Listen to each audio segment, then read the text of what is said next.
What's up, guys? So I was going to put together videos yesterday of the marches, and I wasn't able to do that because I had some internet issues. And so I want to bring you guys today all of the videos from the protests that were protesting and standing in solidarity with Mexico. The residents of Tijuana, Mexico got a visit from their president, and they wanted to protest against many different things, mainly the UN Free Migration Pact that they want their president to sign out of because of the caravan issue. So I'm going to bring you guys some videos today. I'm hoping that I don't have any internet issues. I've switched everything around. I moved my office from the back of the house to the front of the house, so hopefully the internet signal is a lot better. I'm not getting any drop frames right now, so that's a good thing. But you never know how it's going to act up whenever I start playing these videos. So, I do want to let you guys know that on Thursday this week, the president will be going to McAllen, Texas. So anybody that is down that way, you know, get together and protest down there. March and let him know, you know, we support the wall, we support border security, and we support stopping this caravan. The whole issue here is Democrats don't want to fund the wall. They are hell-bent on making Trump look bad, and they're not worried about the safety of the American people. And I have a ton of videos on here that I'm going to show you guys today that proves beyond a shadow of a doubt that our border is seriously under crisis. And if we don't get it under control, it's going to keep getting worse and worse and worse and worse. So, without further ado, I want to bring you guys some videos from yesterday, the protests yesterday. This one was in, I'm trying to get to it. This one was in, let me get to San Ysidro first. Sorry guys, I'm trying to get these videos up.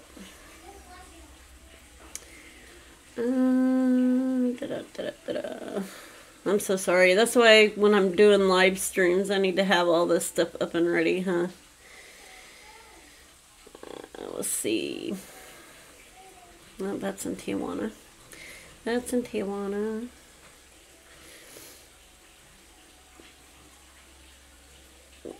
So sorry, guys. Let me keep talking while I'm looking for this. But basically yesterday there were 3 states and 2 countries. It was basically the people in the 3 states, the border states in the United States, were standing in solidarity with the Mexican citizens and against the UN Pact and against the caravan, because it's been nothing but problems in Mexico with these caravans. And you know, the Democrats want to make people believe that these are good people, and the Mexican citizens firsthand have dealt with these people and have shown, you know, what's going on down there. They've been robbed. They've been, you know, people's houses have been robbed. People's cars have been robbed. People, you know, have been beat up. Stores have been robbed. They've left trash all over the place. It's absolutely ridiculous, and it needs to stop. And so, anyways, I'm going to go ahead and pull up one of the videos now. Let me get on my next scene here.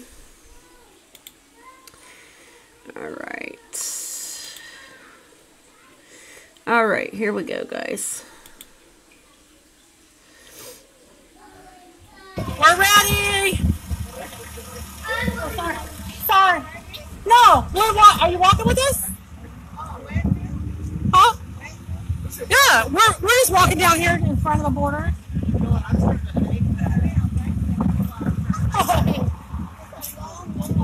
Ride down with her.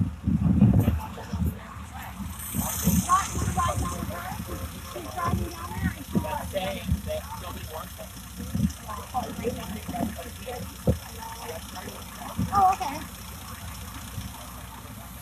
All right, we're just gonna walk right down here, okay? We're gonna come back.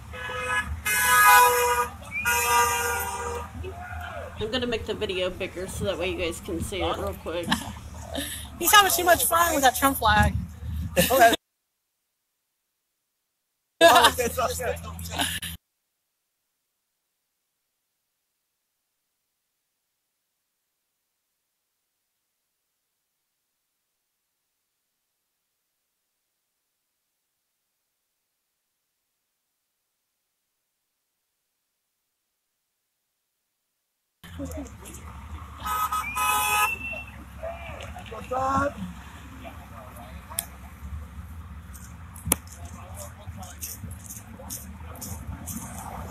You guys, we had more people. That lady's coming with. That lady over there in the hat is coming. She said she has a carload of people that are walking up here right now from the mall. That lady that was behind us with the with the red. No, she's right there. The lady, the Asian lady. Yeah. They don't slow down over there. Yeah, tell them to wait. What is she? Jack! Huh? Slow down! She has people in the car that's walking up here with their flags. Oh, okay. Yeah. Okay, great. I'm happy we did 6 to 10, huh?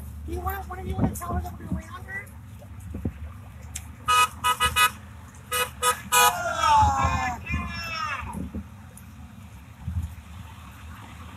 You guys, wait, you guys, tell them to wait. You guys, wait. This lady that showed up has a car full of people that's coming with their flags. They're walking up here right now. So, the Asian lady that came, she's with a carload of people, she said. Yeah, right there, the lady with the hat. Oh, she's Latina, sorry. Well, American, I guess. So, what is she? Oh, she can't walk? No, she has a carload of people with her, she says. They're walking up with their flags. They're getting their flags on the front. Oh, Yeah. so we're waiting for them? Yeah. There's another group of people coming invited.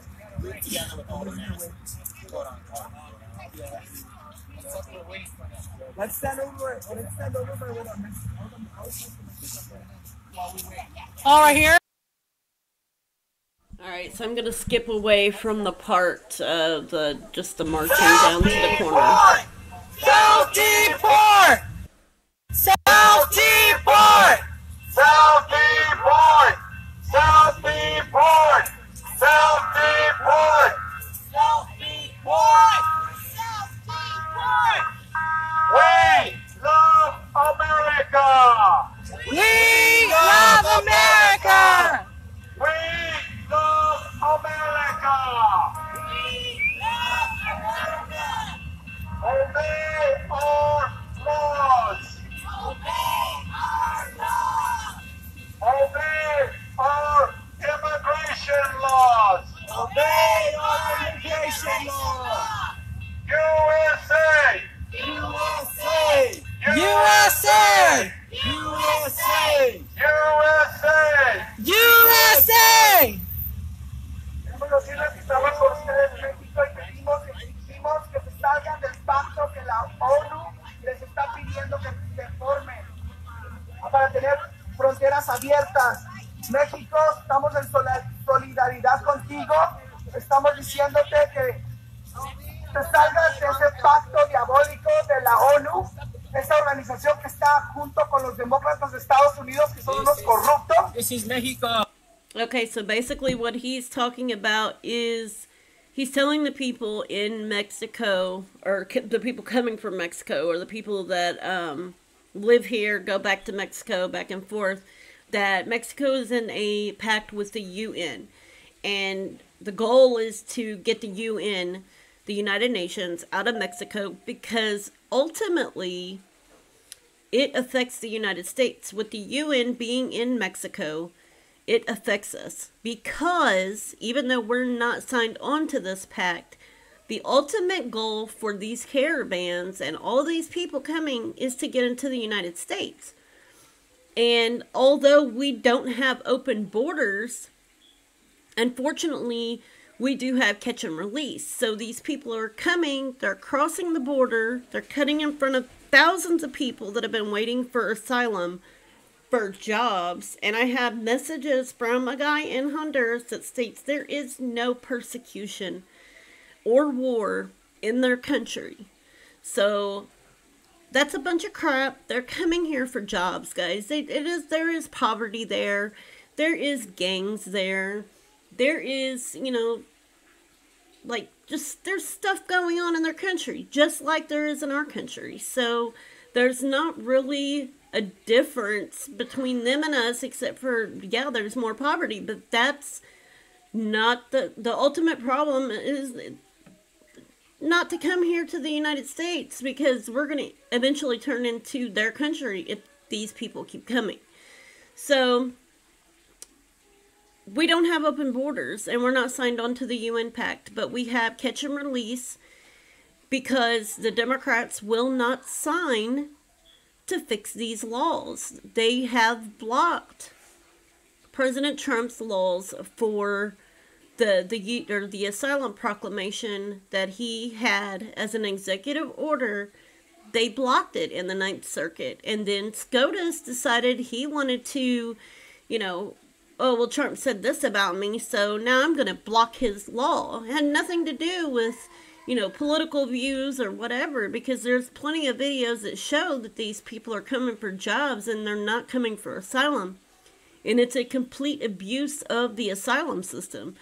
You know, even though they don't have a credible asylum claim, they can still say, oh, I want to seek asylum, and then they get caught, they get released into the United States to come back on a promise, on a piece of signed paper that probably doesn't even have their real name on it, and then they're lost in the entire system, you know, forever. Like, who's that guy? Now he's working under your dead uncle's name and has 2 or 3 kids in the United States living off welfare and the tax dollar, and they're illegal. So yeah, they came here as asylum seekers legally, but they're ultimately turned into illegals because they never show up to their court date. And it is a proven fact that judges even have stated 2% of these people come back. That's it. 2% of the entire group of people come back for their court date. So anyways, let's continue with the videos. México, estamos contigo. It's the U.S., Nos bro. escuchan. U.S., bro! You don't like it? Go back across! This is not Mexico! This is not Mexico! Not Mexico! This is America. This is America. The United States of America.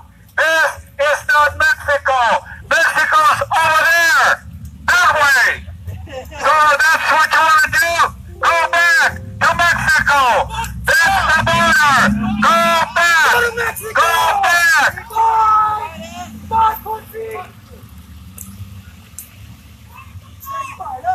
America first. America first! America first. America first! America first. America first!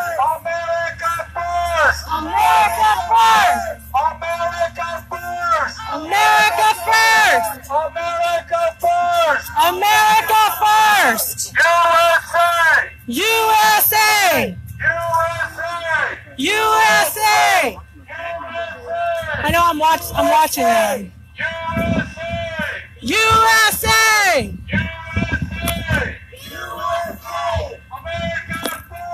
America first! America first! USA! USA!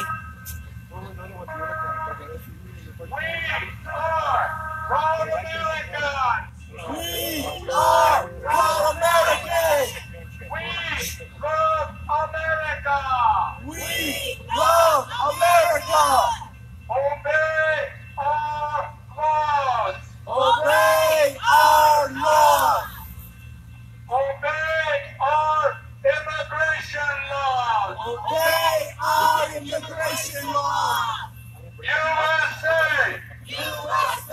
have a megaphone in my car and I forgot to get it out right here. USA! USA! USA! See what it says on the side of the car? It says America first! America's finest! All right. Hey, what?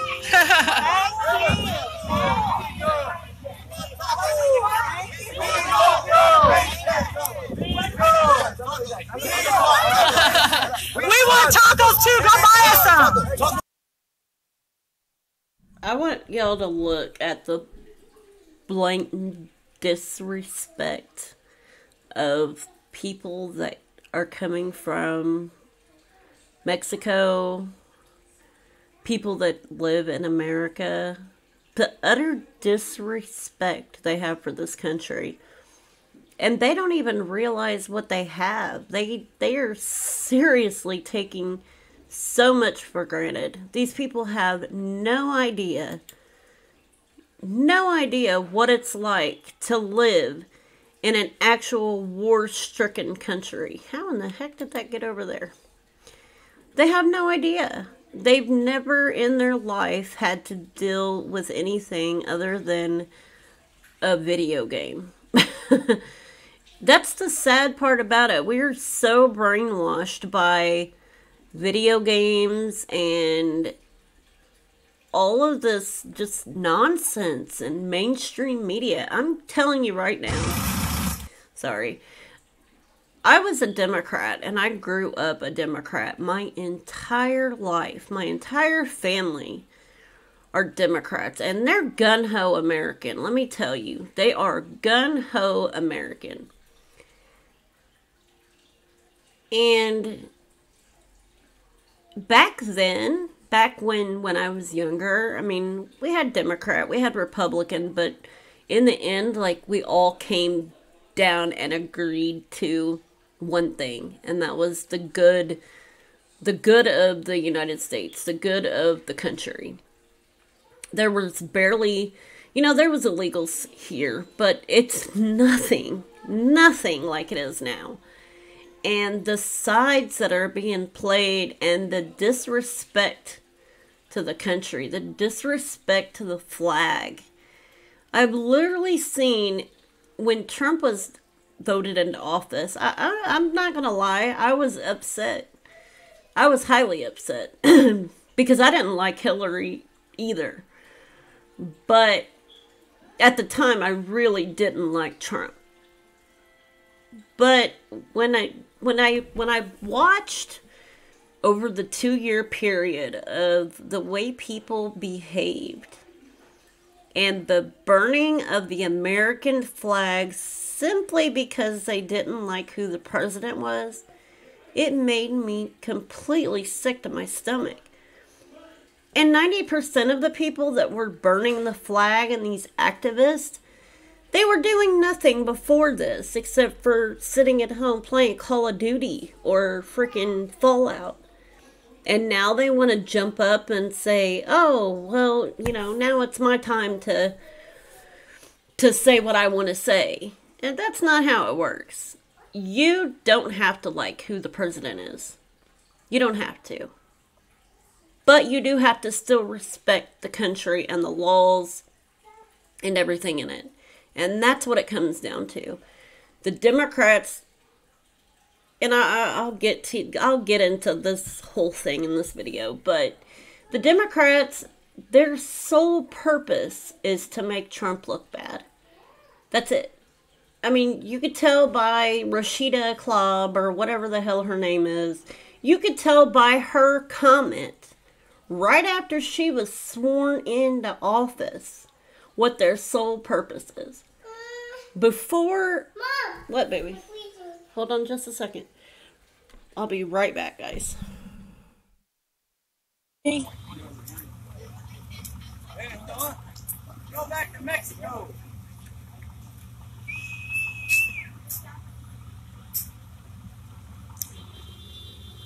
So right here, you guys, is where ICE drops off the immigrants. Oh.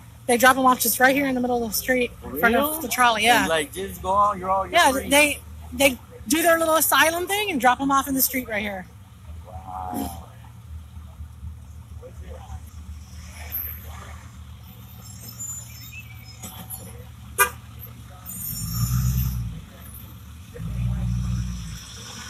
Well, I wonder why they're pulling that truck over.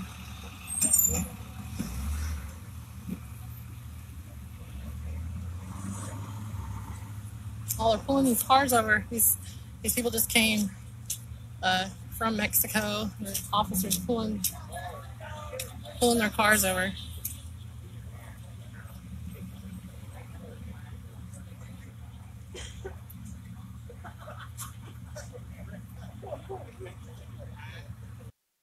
All right, so back to what I was saying. Their sole purpose is to to make Trump look bad, to vote him out of office. Like I said, Rashida Tlaib, or whatever the hell her name is, that was her first comment after being sworn in. Let's impeach the mother. Beep. Bullies. Okay, how in the heck can you contradict yourself in one sentence? Bullies don't win, baby. That's why we're going to go in there and impeach the mother effer. You were just a bully in your own sentence. So that's what you're teaching your kids. It's disgusting. It's absolutely disgusting. And I'll tell you one thing. Had anybody in Congress ever had said anything like that to any of the other sitting presidents or any of the other presidents, they would have lost their office, especially back in the day when, like, way back in the day, in the 60s and the 50s and the 40s, somebody disrespect a president like that, they would have lost their seat 2 seconds flat.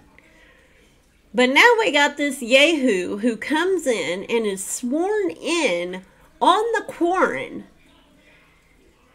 and makes a remark like that as soon as she's voted into office. And that shows their entire agenda of, this is what we're doing. We don't give a shit about the American people.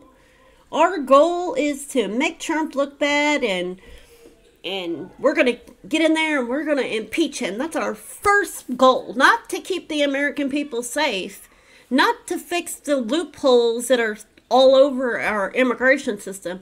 Not to find, houses for our homeless veterans and our homeless people. But our first goal in life is to impeach Trump. It's absolutely disgusting and it's absolutely ridiculous. And I think that they need to step back, let the man do his job. Let him do his job. If he screws up and our economy goes to shit, then you can say, I told you so. But if you're not even going to give the man a chance to prove what he can do, and you throw all this crap for 2 freaking years with no evidence? What did Mayor Giuliani say? Put up or shut up? Seriously. We've heard the first, we're going to impeach Trump within his first 100 days of office. Then it was, we're going to impeach Trump before midterms. Then it was Mueller Christmas. We're going to have a Mueller Christmas. Where's your Mueller Christmas? I still ain't seen it. But I know one thing we're going to have is a happy Q year. Because believe it or not, a lot of things are being done. And if y'all don't see it, I don't know what to tell you. We've got troops that are coming home that haven't been home in years. Years, guys. That is a damn good thing. These people were put into a manufactured war. Paid for by both sides. They don't even want to be there. And they're coming home. That's a good thing. We've got gas in Texas at $1.53 a freaking gallon right now.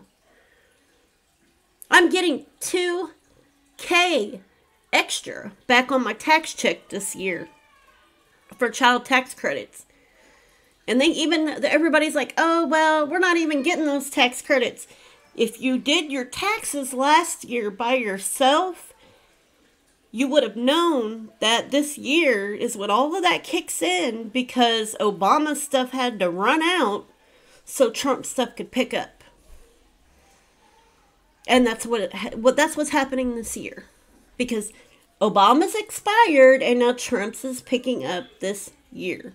I'm getting $2,000 extra for the same kids that I've had. No extra kids, no extra money that I've made. It's been the same as last year as this year, and I'm getting $2,000 extra on my tax check this year because of Donald Trump. Now you say whatever the hell you want, but he is making things happen. Regardless if you want to believe it or not. You could believe CNN and you could believe everybody else, but it takes common sense to look at things that are happening. Anyways, let's go back to these videos.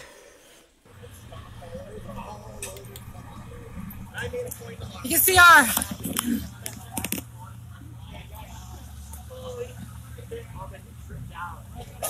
our border patrol. This is the border over here where everybody comes through.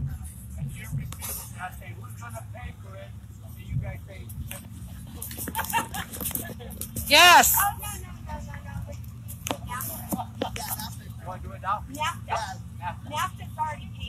They don't know what NAFTA is, though. They don't know what NAFTA is, though. Good morning. Fuck Trump. Fuck Trump. Hey! Is that all you can say? Don't give me space. Don't give me space. Don't. Look, I don't need the guys on board. I don't need the guys on board. Take a shot. Take a shot. Hey. And this is what they do. This is when they have no intelligent evidence to back up their claims. This is what they do. And this is what's drilled into their heads, that orange man bad, Trump is bad, oh my God, he's a racist, even though I know thousands and thousands and thousands and thousands of Latinos and black people that are for him. But let's watch. Let's watch this Trump derangement syndrome pop out, because it's everywhere. I mean, you guys seen the video of the vape shop and the guy that went in to literally buy a bottle and he had a MAGA hat on, and the guy went completely berserk. Like, he was screaming like a child. But let's watch this guy right here, because this is a good example of it. Do you live here? Hey, do you live here? Do you live here? We're standing with Mexico today. Listen to this. Listen, are you listening to me? Yeah, hey, I'm talking to you. Okay, but I'm talking to you. But I'm talking to you. No, I'm talking. Hey, listen. What's your hatred? Listen. What's your hatred? What's your hatred? What you said? Look, you haven't said nothing. What's your problem? You ain't gonna do shit. You came to me. You came to me. Hey, brother, come on, man. Forget it. Brother. Yeah, just stop. Back up. This is what I'm talking about. You got this Hispanic guy, he hates Trump. Then you got him arguing with the Hispanic guy who loves Trump. And that's what they're doing. That's what CNN is there for. That is what mainstream media is there for, is to make us believe that everybody's against each other. You can't like Trump. You can't like this person. You can't like that person. If you do, oh my God. Like, even Congress people are telling people, hey, when you see somebody with a MAGA hat, go off on them, corner them. Like, there's people that are inciting danger because of this. Like, putting people's lives in danger. And these are people that have been voted into office and to Congress, and they're inciting danger because that's what they want. It makes for good media. It makes for a story. And that's all they're after, the power. It's the power. And so if we keep letting these mainstream media and all of this other crap separate us, we're not going to be the United States. We're going to be the divided states. And before it's over with, you're going to have, you know, people on this side of the country doing what they want and people on the other side of the country doing what they want. And all hell's going to break loose. But here we go. I know. Relax. ¡Órale, verga! Relax. ¡Órale, verga! ¡Órale, verga! ¡Pinche chavo del 8! ¡Esta la verga, baboso! This is America. ¡Pinche chapulín! ¡Pinche naco! Follow the law, morro. Follow the law, güey. You? I'm not talking to you. Get him out of here, yo. Ignorant Mexican, right? That's an ignorant Mexican. Right there. Straight ignorant. Eso pasa cuando quebra la. All right, man, let him go. They're doing their job. Good. Let them go. He's not going to be arrested, so let him go. Come on, guys. Bye. Have a good Sunday, bro. Trump loves you, by the way. Oh my God. So this guy walked up and he was big shit, and then he just goes blah, blah, blah, blah, blah, and starts attacking people. Because that is what they do. They have no intelligent conversation. They can't walk up and actually have an adult conversation and listen. They instead attack people because that's what they taught you to do. Attack them. They're bad. They're racist. How can a Mexican be a racist against his own color? Come on now. I mean, people in Mexico are protesting against these other people, the caravans, and they're Hispanic. God, come on, people. Seriously, get with the program. Illegal is not a race. Illegal is not a race, it's not a color, it's not a creed, it's not a nationality. It is a law. You either follow the laws or you leave. Trump loves you. You're going to talk people into a confrontation? I was trying to talk to him. He wouldn't. Obey our laws! Okay.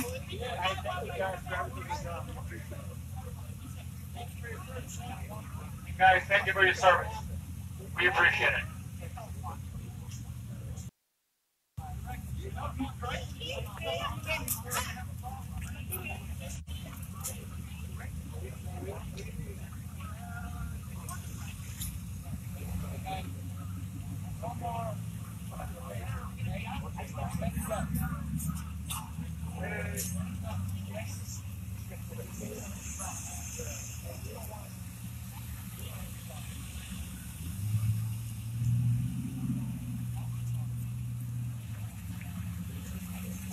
They're not being jerks to us.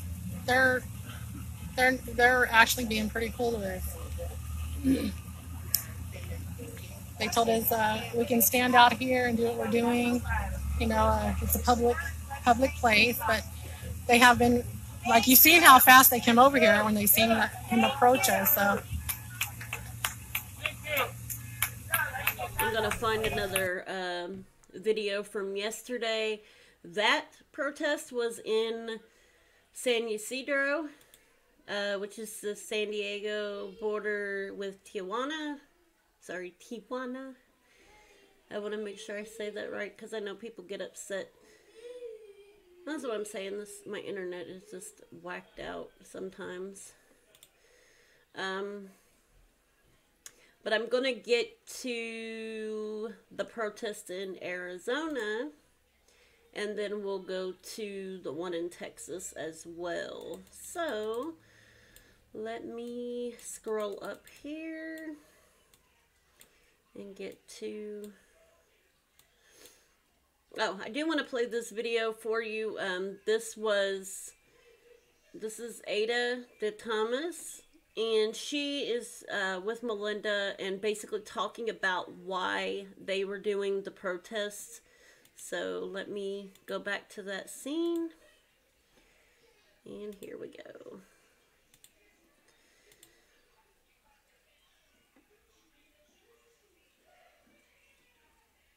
Maybe. I hate my internet. We get to know what is really going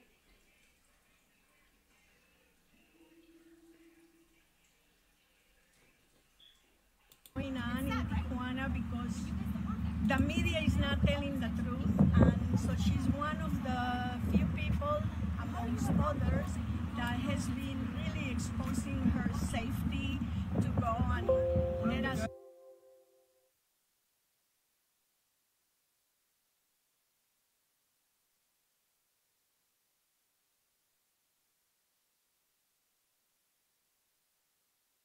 know what is really happening. So I want to ask you the first thing, since you've been talking to people that are from Central America and you're talking to the Mexicans in Tijuana, first of all, how do the people in Tijuana feel about this caravan? The people in Tijuana do not want them there because they're being put over the Mexican people themselves. You know, there's people on the street in Tijuana and in Mexico, just like Americans have people on the street, that are not being taken care of. You know, so they feel like, why should these people come in and be taken care of before their own people? And this UN pact that they have over there has shut even the mouths of the Mexicans. They can't even film them. They can't have free speech. They can't talk about the caravan. They can be arrested. Yes, I saw a video that the UN and the EU are behind this, because I saw, am I right, that somebody was saying that the UN sent orders on what to do and giving them instructions on how to break into the border and stuff like that? Today, the Mexican locals in Tijuana, the president of Mexico is showing up today. He's supposed to be there at 8 o'clock. Finally. Yes. So Just to interrupt you 1 second, the president of Mexico agreed to sign the compact agreement with the UN, and so therefore, in a way, they have to follow the rules of the people of the UN who are not accountable to anybody. And here they are giving orders to our country, and so you were telling me the president is coming. So the president is showing up today. So what's happening is the Mexican people came together in a protest. There's about 400 over there right now. They came together to protest, to get the Mexican president's attention, to tell them to please get out of this pact. They don't want to be in this UN pact. You know, it's not a good thing. It's taking the freedoms away, and that's what will happen here. If our President Trump gets in this UN pact, it takes your freedom away, first of all, your freedom of speech. Yes, I know they did that to the mayor of the city of Tijuana. He was making some videos, and he received a legal order from a judge telling him not to talk about the subject. And yeah, we as freelance reporters that go over there and cover this caravan, we're told that we could go to jail if we go over there and the caravan is thinking that we're saying something negative about them or putting them out in a negative way. We could go to jail in Mexico for that. yes, the fiscal impact that this caravan is causing in Tijuana is very high, and the city of Tijuana can no longer afford that. And just one place where they were sheltering the caravan was $15,000 a month. For Mexico, that is a lot of money. It's a lot of money for America too. And the other big problem that Mexico has is that a lot of people come from not only Honduras or El Salvador or other countries. There are people from Bangladesh, from Afghanistan, from Syria, from Peru, from Venezuela, El Salvador. Any people from Middle East besides Syria? I know Bangladesh. Afghanistan. Yes, I've met people myself that were from those countries. Yes, I used to live in Tijuana. When I live in Tijuana, one of the things that we learned is that a lot of people from other countries came into Tijuana to come into the United States. At the time, it was the 70s, and we had Russians living in Tijuana, which was very strange. They kept very quiet for the most part because it was convenient for them at the time, because the politics were different. So for the Mexicans, having to spend money on foreigners and giving shelter to foreigners is not something that they want to do, because they already have a lot of poor people and a lot of Mexicans who come from the south of Mexico into Tijuana, either to find a job or get into the United States. So we already have our own, we call it in Spanish, floating population who don't have jobs, who don't have a place to stay and stuff like that. And then bringing people from Honduras or other countries is causing a greater problem for the Mexicans. Yesterday, so I went over there yesterday. I go every couple of days. I go into the shelters, and this is what's happening over there right now. They want to get the caravan out of this shelter that's next to the border and move them 11 miles into the airtel shelter. They can't afford this shelter anymore. No, it's $15,000 $15,000 a month or more. So they're trying to close it down, and who has stepped in to fight them? American Antifa and BAM members are over there fighting for them to stay there. So you guys hear that there's all kinds of people in this caravan, and this is coming from people that are over there doing freelance reporting. They're taking their phones over there, they're recording everything that's going on over there, and people are so blind that it goes back, all of this money trail, everything goes back to the Democrats. It goes back to the left. George Soros, Pueblos Sin Fronteras, El Otro Lado. These are all groups that are aided and funded by Democrats. Obama funded U.S. aid. And they were one of the main people that were feeding and housing these people on their way up here. Beto O'Rourke, the one who ran for Texas and lost, he used campaign money to get these people to the border. And now he's down in Texas throwing a hissy fit about nowhere for these people to go. Well, what the heck did he expect? Give your campaign money for a bunch of people to get here and we were just going to let them in and they were going to have a place to live? It all goes back to the Democrats. You've got Libby Schaaf in California who is tipping off the illegals, literally called the Hispanic churches and the Latino groups and stuff in California, telling the groups to tell the illegals to go and hide out because ICE was coming to deport them. She tipped them off. That's overthrowing the government. That's treason. That's treason. What would have happened to people back then had they committed that type of stuff over the government back then? They would have been hung.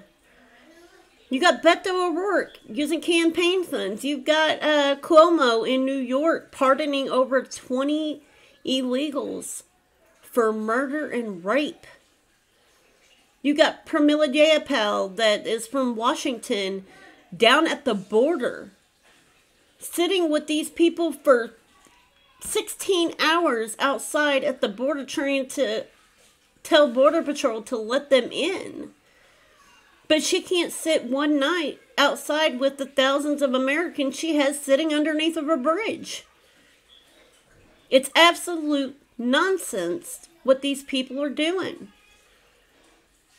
And the people that are supporting them, I get it. If you're a Democrat, that's fine. But that doesn't mean you have to be in support of the corruption and the government towards your country. It's like, y'all need to wake up because you're going to wait and you're going to wait and you're going to wait until these people flow in here and your taxes are sky high. Your rent, the people in California, their rent literally went up, $50 to $100 a month just to house illegals in the sanctuary cities. You've got American veterans, this lady right here that is on my screen right now, called a shelter that's housing migrants and told them there's 2 homeless vets out here that are living in a van.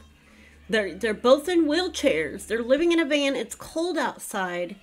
and I found your number online. Would you be able to take them in? And they turned homeless American veterans away. I'll show you guys the video after I get done with this one. I want to go ahead and let you guys finish watching this one, and then I'll get to the next one. What do the Antifa has to do with Mexico? I'm Mexican, and this irritates me. That Antifa are messing up with that, and they don't want to. I read that they're moving them out because there was some kind of a disease. Somebody was sick with a contagious disease in that. No, they moved them out because they can't afford the place anymore. They're even closing the big shelter on the 15th of this month. No, just so you know, the reason that they're moving them out is because, no sé cómo, I don't know how to say in English, there was a brote. What's the name of that illness that you mentioned? Chickenpox, TB. Measles, TB, yeah, there was TB. chickenpox, and actually they are paid up to the 24th of January. They're not really moving out. Well, they are only paid for 1 month. They cannot afford, yes, it's true what you're saying, but they're moving them out early because there was an epidemic. Outbreak. Outbreak? Is that how you say in English? Outbreak of some diseases. Let me tell you about that real quick. So these that are coming over here. Did y'all hear that? Okay, you've got these people that are in these shelters over there in Mexico, and there's measles. This is from the Mexican Health Department. This isn't from just somebody who decided to pop up and say, oh, well, I'm going to say that these people have diseases. The Mexican Health Department has personally treated people with measles, people with chickenpox, people with AIDS and HIV, people with tuberculosis, people with hepatitis. And Maria Mesa, you might know her as the famous mom of the twins that were tear gassed. And there's a longer story to that I've got to get into with her. Her twins, one of her twins at least, I know, had chickenpox when she was given catch and release into the United States. And she had no persecution in her country. She wasn't fleeing a war. She has, I'm wanting to say it's, she had 5 kids with her, and then I know she has a son that's in the United States that's in a gang and is a drug dealer. And these Democratic Congress people went down to the border and sat with her. She's one of the ones that they sat with for 16 hours at the border. Not even at a port of entry. It was at Otay, which is not an immigration port, but it's just a regular port of entry. It's not immigration. They took her down there and basically crossed her over onto the American side. And they sat out there for 16 hours with this woman. And one of her kids has chickenpox.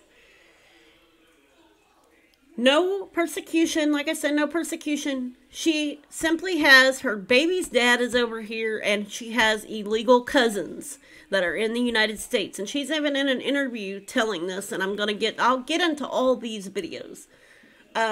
Today is just basically the one about the protests and the fake asylum claims and all of this. But she was brought over because she claimed that one of the Patriot freelancers, Paloma for Trump, was harassing her. That was her asylum claim. And if you watch Paloma's videos, Paloma had taken her kids to get ice cream, went and checked on her, has pictures with her kids, literally tried to tell Maria, do it the right way, come in the right way. That's all she told her, was come in the right way. And these Congress people used this as a pawn to help Maria get asylum. First off, harassment is not a reason for asylum. Memes, which Miriam Zelaya, the frijoles lady, used as a way to get asylum. She said that, you know, her life was in danger because of a bunch of memes that were online. That is also not an asylum claim. What is a true asylum claim is your government is killing people because of your color, your religion, your creed, your national, or your background, your sexual preference. When people are being hung because they're, you know, they're black or they're white or they're brown or whatever, that's an asylum claim. When your government is withholding food from the entire community, they're going to your door and they're taking all your food, that is an asylum claim. Not what these people are using to get in here. And I don't understand why Homeland Security is not checking these claims. And I'm sure maybe they are checking them, but because our laws are so crooked and messed up, you know, these people are hopping the border 100 at a time. They're overhauling the system. They can't be held more than, I think it's 20 hours or something like that. So they have to release them into society. They can't send them back to Mexico because the Democrats blocked that. They can't deport them if they cross illegally because the Democrats blocked that. They're caught and they're released into the country with a promise to come back. And like I said, they disappear. You never hear from them again. Statistics show from judges who do asylum claims in court, 2% show back up. So anyways, let's get back to the video. But I just wanted to break that down, that people that have, you know, these illnesses, they're being let into the United States. And this is a big deal, guys. Tuberculosis, hepatitis, HIV, AIDS, these things that can't be cured are being brought into our country. They're being brought in. It's ridiculous. Seeking asylum. I can tell you a first-hand story. A church over here in San Diego picked a group of them up and actually took them to church with them on Sunday morning and exposed them to the congregation, right? To only find out that the kids had chicken pox. Oh my God. So then they put a public thing out. If you came to church, you need to be checked out. So it's just spreading. So they're spreading the disease of chickenpox all over Yes. this area of San Diego right now. Okay, and what do the Mexicans in Tijuana think about Donald Trump? How do they feel now that they're suffering? Okay, a lot of them didn't agree with Donald Trump. They didn't like Donald Trump. And so they have experienced this themselves now. And now they know why Donald Trump feels the way he does about the immigrants, about the wall. And they support us on it. They are with us 100%. Do you hear that?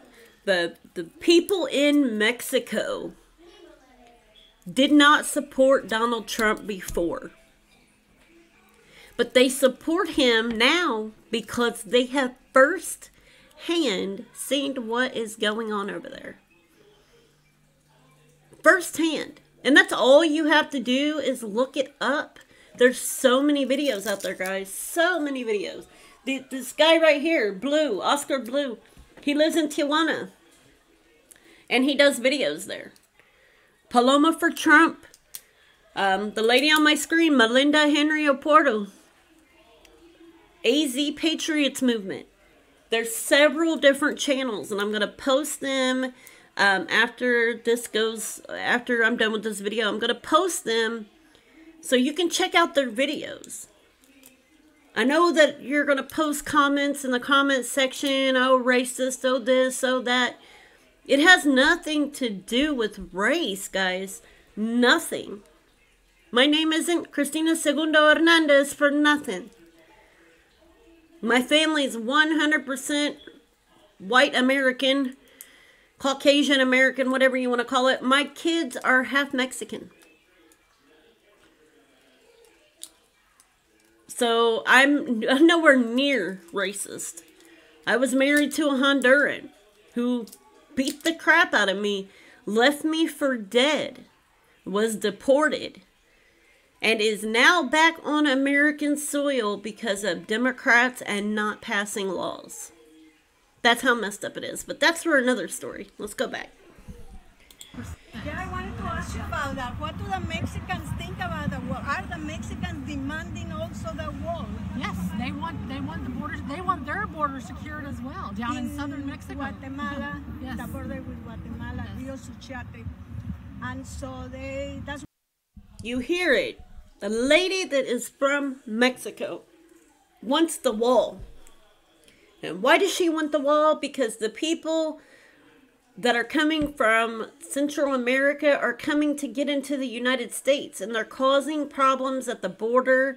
They're causing Mexican people to lose money.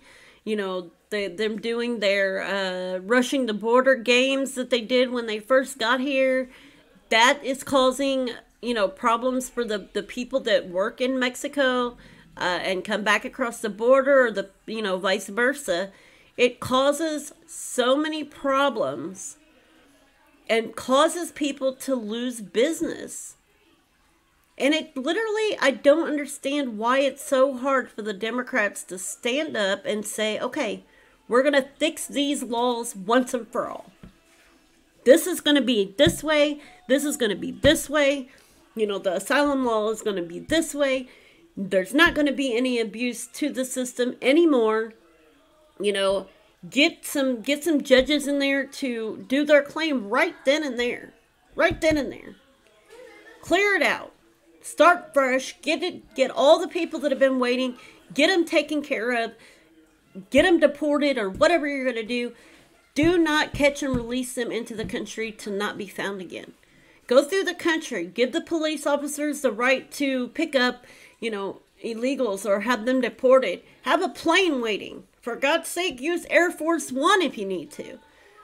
Put the damn people on it and take them back to where they came from. The aid that goes to their country, take it back, because obviously it's not getting to those people. Because if it was getting to those people, they wouldn't be coming here. Take the aid back. Send Americans down there to build infrastructure, to make jobs, do something good. Because the people aren't getting it, the government is getting it. And the government is crooked as hell. The more money we send, the more crooked it gets. Because literally people will do anything for money. Anything for money. So, anyways, you guys heard it from this lady right here who is a Mexican citizen. That they want the wall. Because it causes problems for Mexican citizens who have dual citizenship or who work here or who come here legally. That's what this is about. It's about legal and illegal. It's not about a race. It's not about a creed. It's not about a nationality. It is about legal and illegal. Back to it. One of the things they're going to talk about today with the president of Mexico, correct? That they want that. Because if he signed a compact, he's going to have to let everybody in. Even people who arrive in Tijuana by plane from Afghanistan, but they're not in the caravan. People from Bangladesh, Afghanistan, China. Well, what these people are doing, I've been over there and seen how they do this. They literally walk up into this shelter. They walk into an office type room, and there's a person sitting back there with a camera and a printing machine. They ask where you're from, and they put it, and what's your name? So I can say I'm Mary Jo, okay, and I'm from Honduras, and they give them an ID. That is outrageous. And that's what they're applying for asylum under that name. That the UN is doing that, Yes. right? It's the UN who is doing that. All right, so the UN is down there, and there's an actual video of that, and I'll show you guys. There's a video of the UN that is down there, the people that don't have any identification, because it's illegal to to use the immigration pact, the UN immigration pact. It's illegal to go into another country if you don't have documentation of who you are. And so what the UN has done is they went over to these shelters and they took pictures of these people and they put them on ID cards, and these people have to wear them around their neck. And you can literally, I can go in there and say my name is Bill Clinton, and they'll put it on this ID. And that's what they use to claim asylum under. So that's what my ex-husband did. He went in, he said, my name is blah, blah, blah. He has 2 Class D felonies in the United States. 2 Class D felonies in the United States. Walked into the shelter. The UN made him an ID with some other God only knows what name. And he's got his name on this ID. Now, granted, if he goes in to claim asylum, they can run his fingerprints. But right now the system is so overloaded that they're not even doing that. They don't have the time to process all these people. So these people are coming in unvetted with Class D felonies, with, you know, they could have previous murder charges, previous domestic violence charges, previous rape charges, anything like that. And they're getting in with an ID that has probably a fake name. Kids, there's been hundreds of kids in Honduras and Guatemala that have came up missing. Kidnapped children. And they said that probably it was people that had left with the caravan, took these kids because they were told that they would get into the United States easier with asylum with a child. And that's exactly what's happening. That's exactly what's happening. You've got kids coming up missing in this country, and now they're popping up at the border. But there's no, you know, there's no paperwork. These countries, that when they're born at home. Some of them don't even have a birth certificate or any kind of paperwork or anything. But like you're hearing it right now. UN is over there making IDs with no documentation to even prove who these people are. It's really ridiculous. False identification. I didn't know that. That is outrageous. That is outrageous. So, if you go to the Patriot shelter and you see the IDs that they're hanging around their neck, that's how they get those IDs. but how do these people infiltrate with they don't speak Spanish? How are they infiltrating? They're accepting anybody? They're accepting anybody. It doesn't matter. It doesn't matter. It doesn't matter. They're infiltrated in there. A lot of these people from other countries have learned a different language. They've learned the Spanish language because they have to. God bless America. God. Yeah. I saw a lot of videos where people are interviewed, why do you want to come to the United States? And many said, because we get a lot of benefits. Can you tell me about that? Now listen, because I'm going to also put a video together, hopefully sometime this week, that has the thousands of interviews. And I'm going to put them back to back of these people saying they're coming for the benefits, the free education, they're coming for jobs. There's no persecution in any of these interviews. None of them. I can't tell you about that. I'd be guessing. Okay, I do know that when they come over here, these churches that are picking them up, you know how our foster care system works? You get a child in foster care, you get paid a monthly amount. These churches are getting paid $1,800 a month per person that they take in. Oh, so it's not really a charitable work. It's not really that they want to help. It's more like they're making money. They're trafficking human beings. I was just about to say that. The churches are trafficking children. So these people that are coming in on a catch and release, they get $1,800 handed to every person that they pick up and take in. $1,800. And they're also getting millions of dollars in donations. Millions of dollars in donations. It is ridiculous the amount of donations that these people are getting. Way of trafficking human beings. They're doing it, bringing them in by the hundreds because they're making money off of it. Yes, I saw yesterday one of the videos from Tijuana. I didn't see a single person with children. Is it true that they let all the illegals with children into the country? Not all of them. They're at the Patriot shelter. When I filmed yesterday, I filmed at the Benito Juarez. I see. And what's going to happen because I also heard that about 15,000 more people are coming. Yes, more. Tomorrow, which day? The 15th? They're coming between the 5th of January, which was yesterday, and the 15th. I will be in Tijuana tomorrow for sure. These people are gathering up in houses over in Mexico right now. Like a group of them come. There's 100 in this house, 100 in that house. In a house, 100 people. Whose house is that? Yes. They're coyotes. Oh, I see. All right. So what's the plan with those 15,000 people that are We have coming? no plan. We have no plan. We don't even have time to build the wall. Right now, we can't even say build a wall because we don't have time to build a wall. Right now, it's close our borders because we're going to be invaded. If we have 500 Border Patrol over here compared to 15,000, you guys, we're going to be invaded. We can't fight them. Yeah, well, you live here in the Yes. border.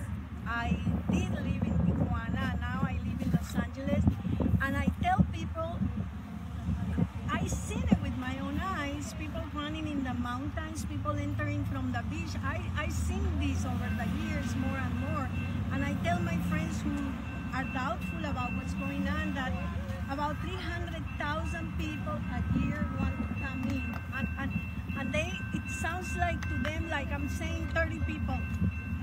It's outrageous. Just picture being in a concert and 100 people are stomping on you to get up to the stage. 100, you're lucky. Just 100.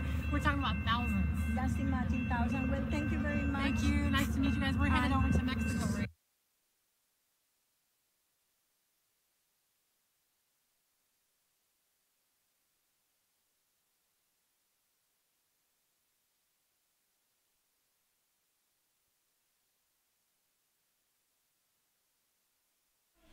Alright guys, so that video was also in San Ysidro, and it's basically talking about you know, what's going on over there at the shelters, and just a ton of information in that video. So Oscar just put up a new video, so we're gonna see what he has to say this morning. If I can get it to come up, because it's starting to slow down again. But like I said, it's a mess in Mexico. They have 2 shelters right now that are open. There's El Barretal, which is the biggest one, that is housing the most people.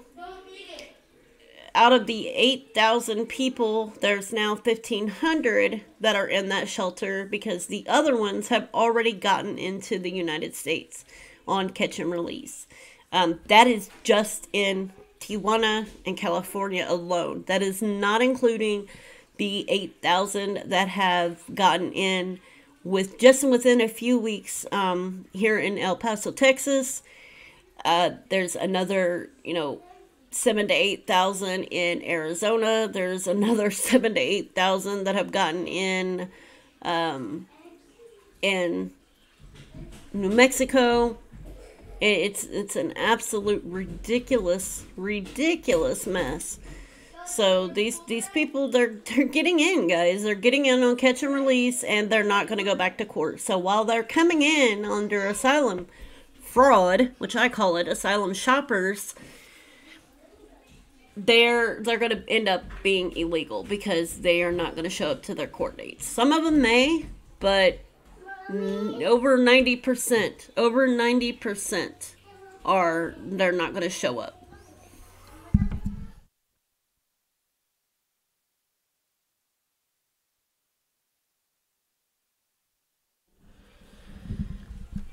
Alright, so hopefully I can get this video to come up.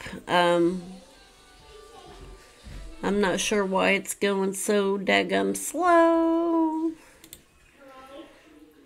But as soon as I get it up, I'll switch the camera.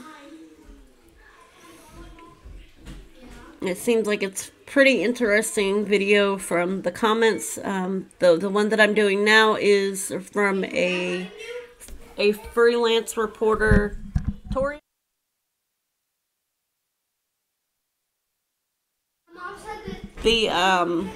sorry guys, the one of the freelance reporters in Mexico.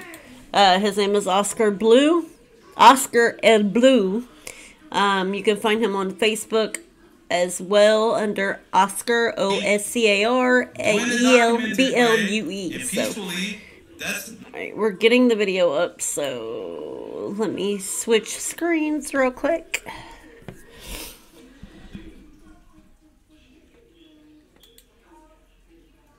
I really do need to get a new computer because this thing is so slow right now. I've got so much stuff going on with this computer. It's ridiculously slow, but hopefully later on this afternoon I'm going to switch to the other computer, which is a little bit faster. And it's not the internet, it's the computer, because my kids downloaded Roblox and of course it messed it all up. So hopefully I can get this video to come up. Come on, come on, come on. Video chat me on Duo. My kids are being loud.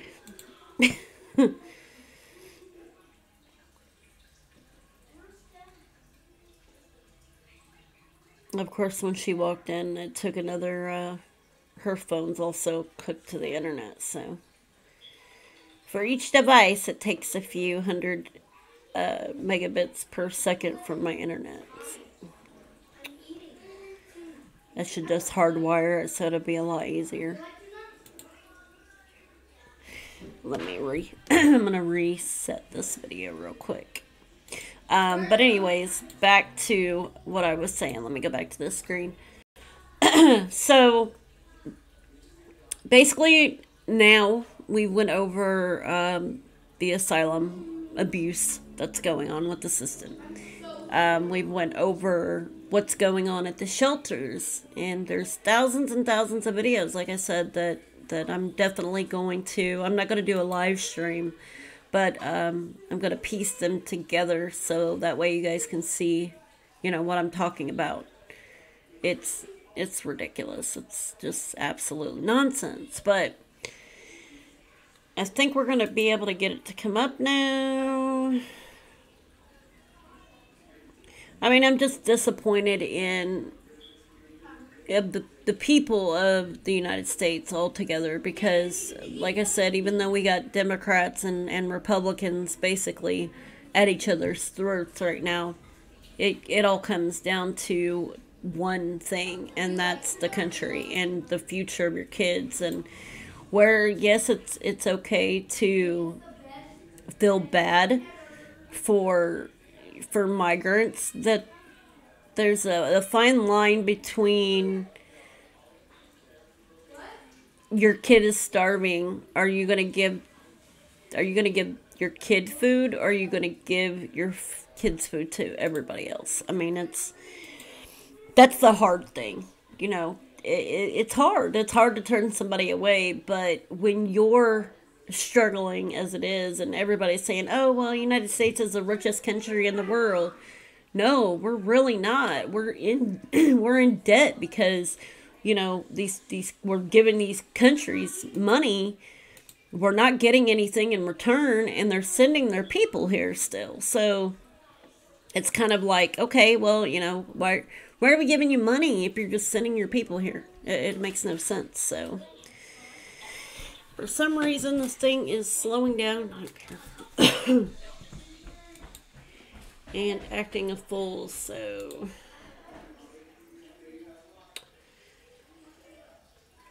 I'm sorry, guys. I wish this internet was faster, and I thought we were gonna do good today, but obviously it's doing the same thing. We got a little bit better because we're not dropping any frames, but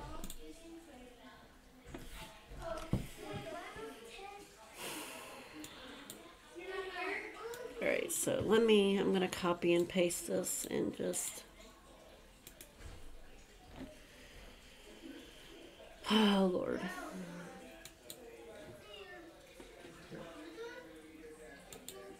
It just doesn't like me today. And I can't pause the stream.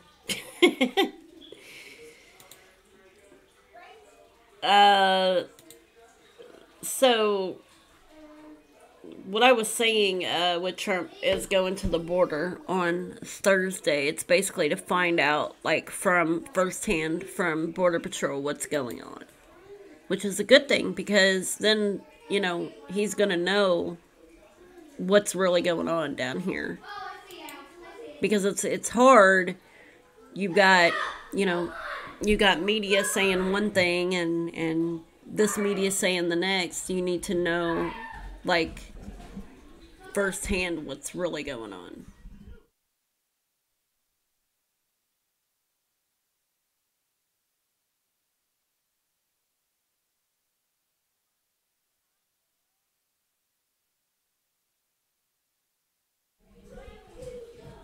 So, alright, hopefully I've reset this so this video will come up now.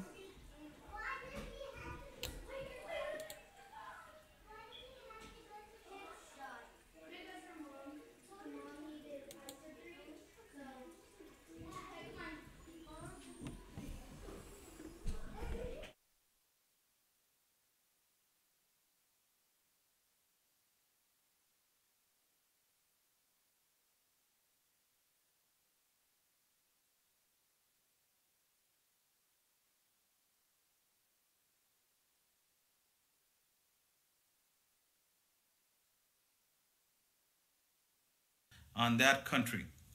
You should be, if he declares that, what do you think about that? That's a good question. I will tell you that if he's gonna declare that, Okay. Sorry, guys. if our president lets everybody in on the 15th of January, he's gonna do that. But it's not gonna happen. We have a lot to lose and barely little to win. So that's, you know, that's the only thing. If they come in legally, so he's live right now, so I can't go back and listen to the entire video. Watching TV, or watching a cell phone, or watching a camera, or watching whatever. They're gonna be like, okay, how they're coming in? Well, they're coming in legally, Mr. President. Okay, how many are they? There are 20,000, and they're coming in legally. Yes. Okay, that's the way it's supposed to be. Okay, now let's talk to the president to get them the hell out of that pact. I think President Trump is going to do that.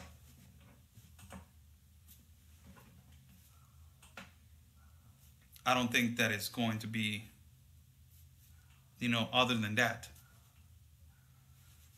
And if you guys want to build more the wall all the way to Canada around like this, go ahead and build the wall. We are, you know, fighting.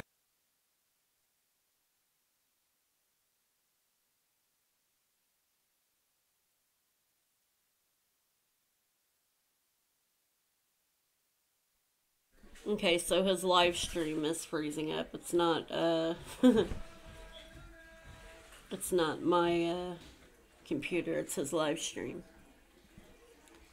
So...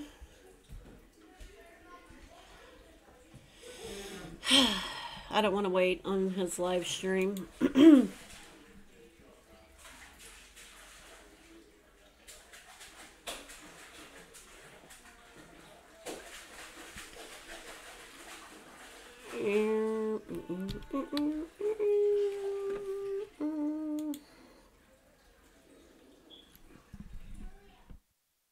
Yeah, so he's still froze up. So we're going to go back to Melinda's page and check out some more videos.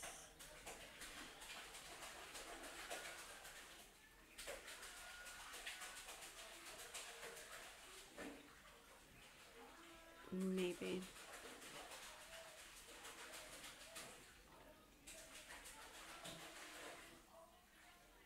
Yeah, so he's still froze up a little bit. Alright, so this is right here. This video right here is the migrants in Tijuana. and they're talking about putting them up in a motel for a month. That's a lot of money.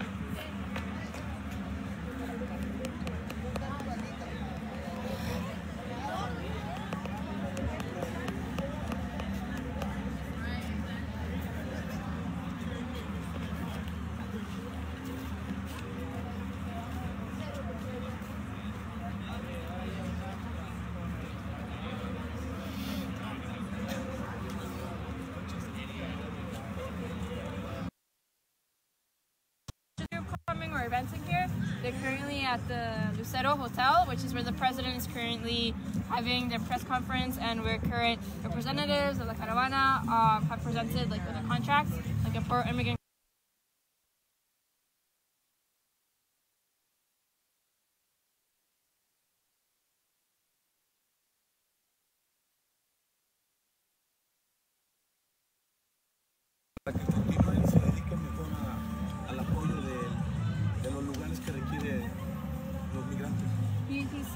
He's saying right now that we should all focus our energy on supporting, collecting funds to get a month worth of housing for everyone in there.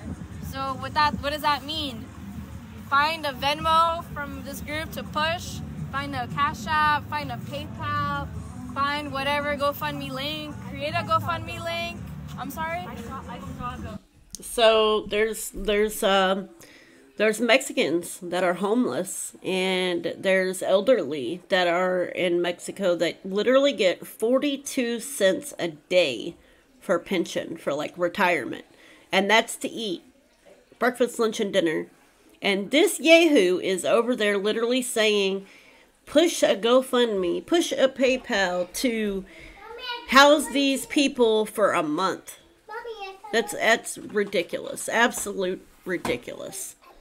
What about the funds to house the homeless Mexican people, and the funds to house, these children and all this? It's a mess. It's just disgusting. Can you share that? Can you blast that? Yes, we need it. Maybe if you have a Venmo also or something like that you're willing to put the funds through, maybe raise your hand so people know they. There's a difference here. There's an entire shelter that they have at the Bonita for these people to go to that has, shelter and food and medical care and everything, and they're trying to get money from people to house these people for a month. Like Americans and, Mexican citizens haven't done enough already to try to house these people for the past month now. Now they want another month. When is it going to end? You and say, can I have your information to be sharing what I have? Okay, so everyone with Cash Apps, collect here. Move. Yes, start assembling. Yep. I've been banned from sending money, so. So who has a Venmo? Who wants to be a point of? All right, Venmo over here. Who should I send this link to? Where should we get this GoFundMe link? I guess actually, let's not do GoFundMe because they take a good percentage out, and that takes days. I would say Cash App, PayPal, and yep. So Ask if it's for the.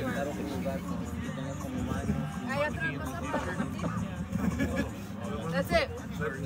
Can you ask him real quick if we can re-rent this place? Nope. Not this one. Facts. Where are we gonna go? That's what we're trying to find.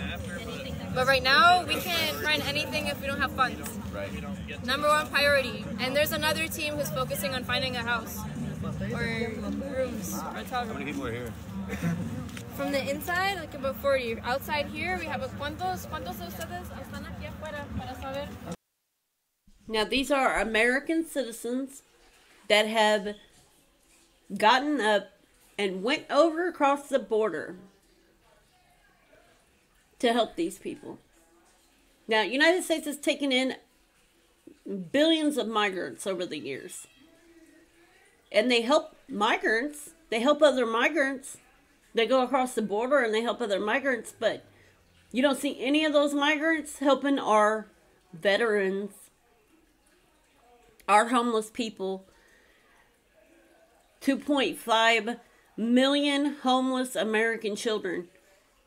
You don't see them. You don't see these migrants that got the chance to come over here illegally and have their schooling paid for and their food paid for and everything else. You don't see them helping American veterans, do you?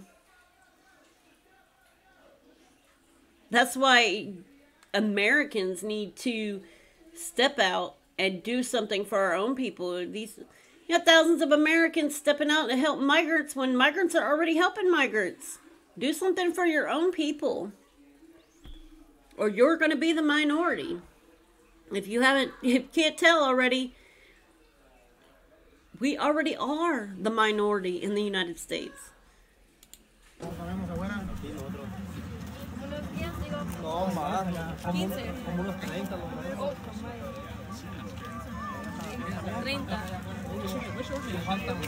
I'm with Movimiento Cosecha.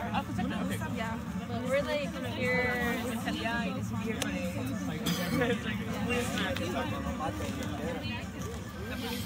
And let me get something straight. I didn't mean white people are the minority or black people that are the minority. I mean American people are the minority. There's probably, I mean, I'm not saying this is basically just a sarcastic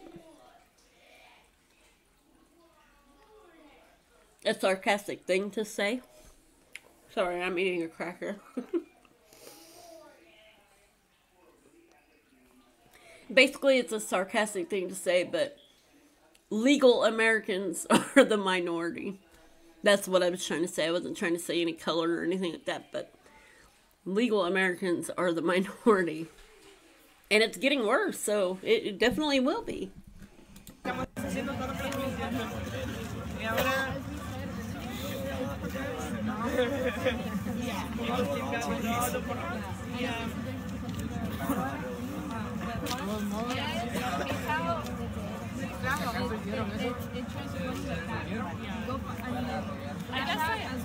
guess my strategy was sending out the GoFundMe, Cash App, and Venmo. Cash App, PayPal, you can do. Yeah, it's not a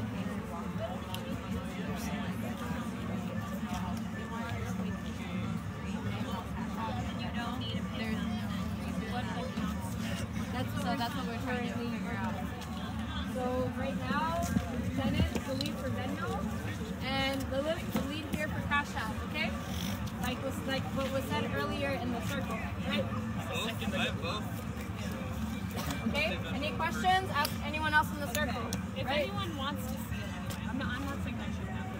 I think the priority and focus should be Cash App and PayPal, what we know we can get money from ASAP. All right, okay. Right? On the same page? Yes. Yeah, thank you so much. Did Stephanie tell you about this hotel right here? They have room for,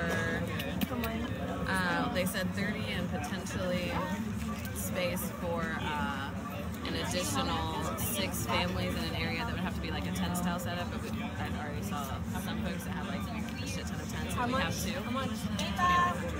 For the month? Let me see how long.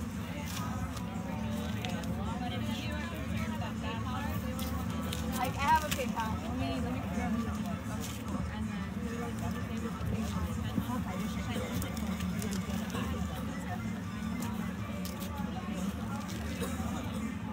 Are you going back somewhere later?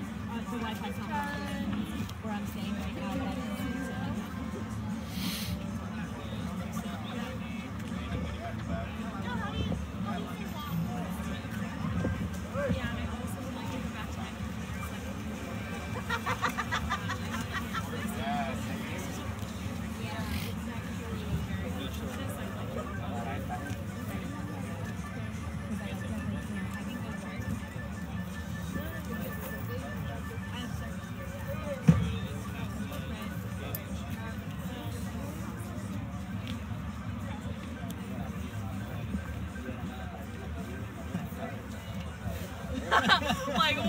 My bad.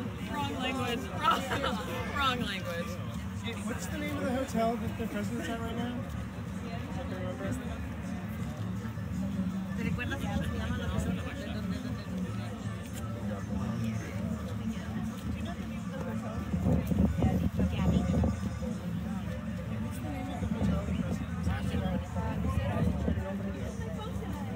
Did you hear the name of the Venmo that people are sending money to?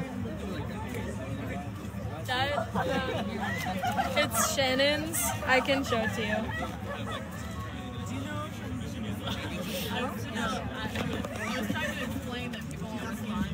It's this.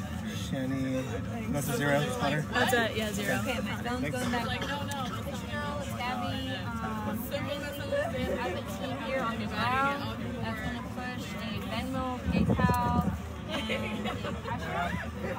Venmo and Cash App are mine, Lilith's, and Shannon's. Oh, just keep it. Pero no sé. Oh, they're here? Yeah, they're here physically. They're probably just in charge. Okay. Wait, we should just do 3. Because if we do different ones, it's going to be a yes. And Shannon's going to work with her phone. It's hey, Chanel, so this is Gabby here. Alright, so I'm not going to bore y'all with that video anymore, but basically you get the gist of it. You've got, like I said, you've got all these people down there that are aiding these migrants, and literally nobody here helping American citizens. We take in, you know, all these immigrants, and, you know, they're on welfare and they're on this and they're on that, but they don't even help the people the reason that they're free. It's just ridiculous. He's got a nice setup right there. I need something like that. Yeah, he's in Mexico, so his signal is probably really crappy. I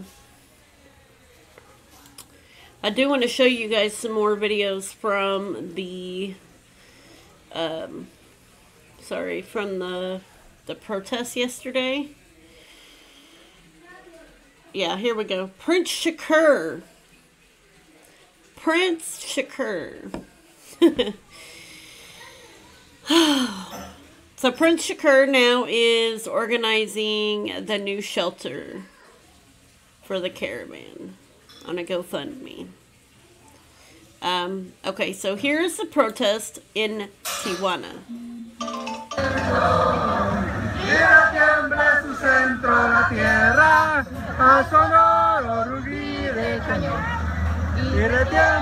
Now let me explain this one before I get into the video.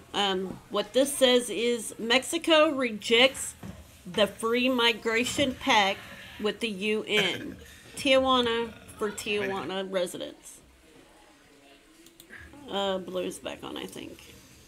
You see, let's go right here.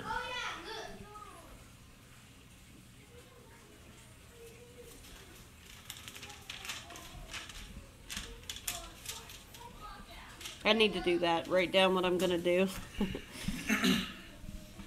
How you guys doing, everybody?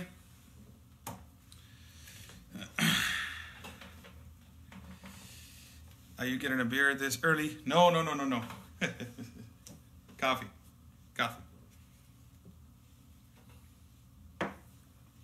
How's everybody doing? So this is the restart of the video. Let's pick it up a little bit so we can start the news. This is going to be a small recap. What is going on with the immigrant situation over here. A lot of people are saying, oh man, Oscar, you do a lot of time in Spanish. That's why, because I give all types of news. And it's not about the caravan only in Spanish. It's about all types of news. Our president came over here. He did some other types of speeches, and he found some corruption going on in where the gasoline wells are. And so all that kind of stuff I talk to in Spanish. So it's different when it comes to the American public because we have a situation, and the situation needs to be addressed, and is the immigrant situation. So let's pick it up a little bit so we can start. How you doing? Let me say hi to everybody. I used to do this and I'm not doing it anymore. I don't know why. Stop. Deborah Oliver, Dorothy Strawberry, Erica Alvarado Crowley. How you doing? It's been a while. Lena Copeland, Becky Sawyer. Shorty, it's your birthday. Congratulations to the people that their birthday today. Janet Lim Boyled. Congratulations. Say congratulations to Janet, man. You know, what's up with you guys? Say, hey, happy birthday, Janet. Happy birthday, Janet. Hey, get me some cake. Not only for you, all right? Good morning. I got phenomenal news. Phenomenal news for you guys. Excellent news for you guys. I think that how can I explain myself?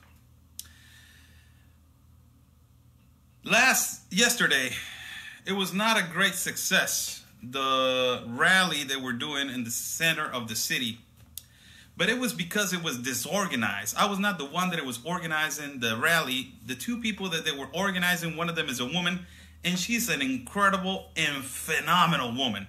She has a humongous heart, huge heart. And probably she didn't communicate with the other guy that it was doing the rally at the airport. And there was another rally where they were supposed to do the conference in another hotel like 2 blocks from where we were at. So, you know, it was kind of like disorganized. So next time we all going to be in the same place and we travel the same time to the place that we need to be traveling to, and you know, as much people get together, the better it is. So our president came in yesterday to our city, and I want to show you something that it was bad news since the start. But he changed his mind. Why he changed his mind? And this is really important for you guys to know. Why he changed his mind. When he first came out of the car and he was at the airport and he was going to get, you know, moved from the airport to the hotel that he was going to give a conference. So this is the declarations that he gave. He was walking, right? And a reporter, you know, came up all the way up to him and he said, we have a lot of situations over here in the border in Tijuana. One of them is the immigrant situation. And he gave this declaration that just brought me down. Immediately when he talked, I said, oh no. That's a done deal. So he said this, but you have to wait after what happened. So he said this, look, right here. That's our president right here. He has his hair like white people. And this is declaration right here. So what's his declaration? What he said? He said, I'm going to translate to you. And this is what he said. I was reading a comment, but, you know, several comments I read them, several not. So this is what he said. He said, he was walking to the car because he didn't know how was the situation over here. He thought that the situation was like stable and we didn't have a problem. Look how people try to block this information for the president about the immigration pact. Look how important this is for him to get the information. And this is pretty much was one thing that that ruined my whole afternoon after I heard this. But later on, late at night, late evening, he gave a speech. He told somebody that I know that somebody told me that, you know, completely different, that it gave my hope up. So this is his declaration right here. He was walking and a reporter came up to him and he said, we have an immigrant situation in Tijuana. And this is his declaration. He said, we're going to move forward to protect every immigrant for different reasons. And one of them is because is a humanitarian right. That's what he said first. Pay attention. That's what he said first. He said, I'm going to give it again. We are going to protect the immigrants always for different reasons. But one of them is because it's a human right. That's what he said right there. When he just landed. When he just landed. Okay? When he just landed. Take this note. For what I saw and for what I was hearing. Now see, this is the same thing that I think is happening to President Trump. He's in Washington. He's up in northern states. He's not down at the border actually seeing the situation. Just like the Mexican president didn't see the situation until he went down to Tijuana, the same thing is going to happen with President Trump. He's going to get down to the border. He's going to see the situation and hopefully fix the issue that we're having. Because I'm hoping that's what happens. And hopefully there'll be some people, some patriots that show up in McAllen on Thursday that have facts and can show them what's really going on. Because of course, we're going to have Democrats down there saying, oh, well, we got to take these people in and they're asylum seekers and this, and this, and this. Trump is smarter than that, I know. Because he knows that there's abuse in the asylum system. But if there is patriots down there with proof and video to show that these people are coming in for jobs and not because they're being persecuted by their government, that will make a world of difference for him to see the amount of people that have been let in at the border. Especially the situation that was a few days ago in Far, Texas.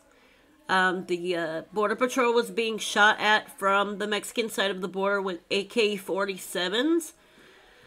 And I'll get to that video too. But if you do want to check that out, it's on YouTube. If you look up Far, Texas, you'll have to look up the date. And I believe if you put in like this week, it should pop up. Or you can look under True Conservative Minutes. And he has it on there, I think it was like 4 days ago. 3 or 4 days ago. So let's finish to listen to what Blue has to say. He doesn't know what the hell is going on over here. Why? Because one person in the Senate over there in the central Mexico, she gave a declaration. She's a really, she has poop on her head. She's a woman called Cordero. Cordero, she gave this this declaration in the Senate that says the situation in Tijuana is already handled. There's no problems with the immigrants and the situation is handled. So everybody over here in Tijuana were like, what the hell are you talking about? It's not handled. It's not handled, not even 1%. You are wrong. So that was his ideology when he was coming. Our president was coming. Americans, Democrats, Republicans, everybody that's watching my channel right now. This guy is a Tijuana citizen. He's not an American citizen. He's not an American citizen. He is a Mexican citizen in Tijuana. Okay? He doesn't have anything to lose by left and right Democrat crap here. He has no reason to lie about what's going on in that country over there that is leaking into ours. So listen, please. That it was already handled. So his first declaration with the first reporter was this. We are going to move forward with always with the protection of the immigrants for different reasons. And one of the reasons is the humanitarian reason. So that's his first declaration. Hold up. Okay? Don't get accelerated. So he went on, he did his conference, he went on and he got to the Lucerna Hotel. That's where all the manifestation was at. And they were a lot of them. I'm saying a lot of them. You're going to ask a question, why I wasn't there? It was the 30th anniversary, and I had to tell you guys because you're telling me, oh, Oscar, why you were not there? Why you're not, recording and doing all this? It was the 30th anniversary of my grandmother passing. So, it was a family reunion, and that was first. Then this. So, what happened?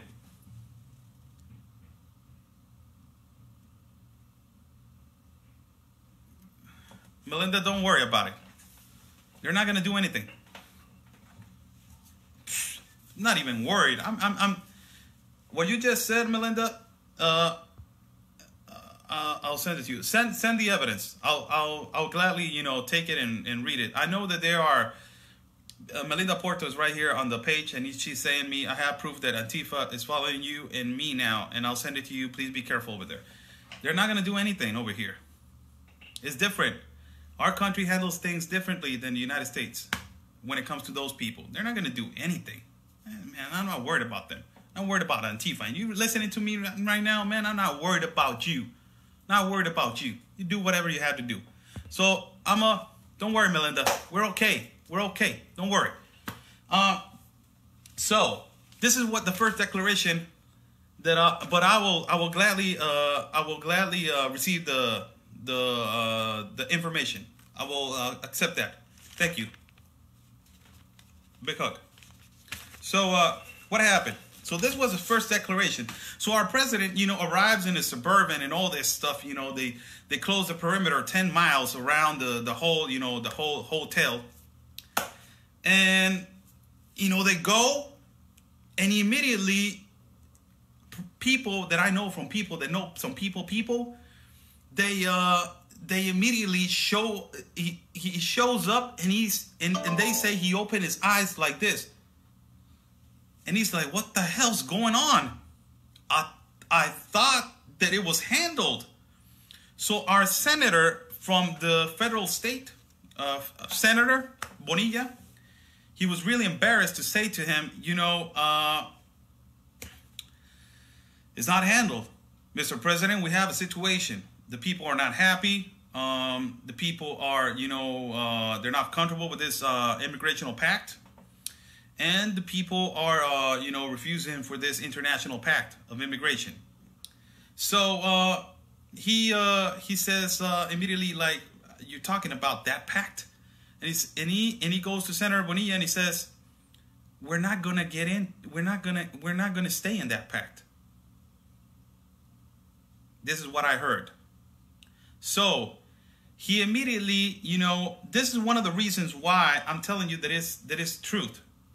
Our president AMLO didn't want to start his campaign and his whole presidency like this, like Peña Nieto.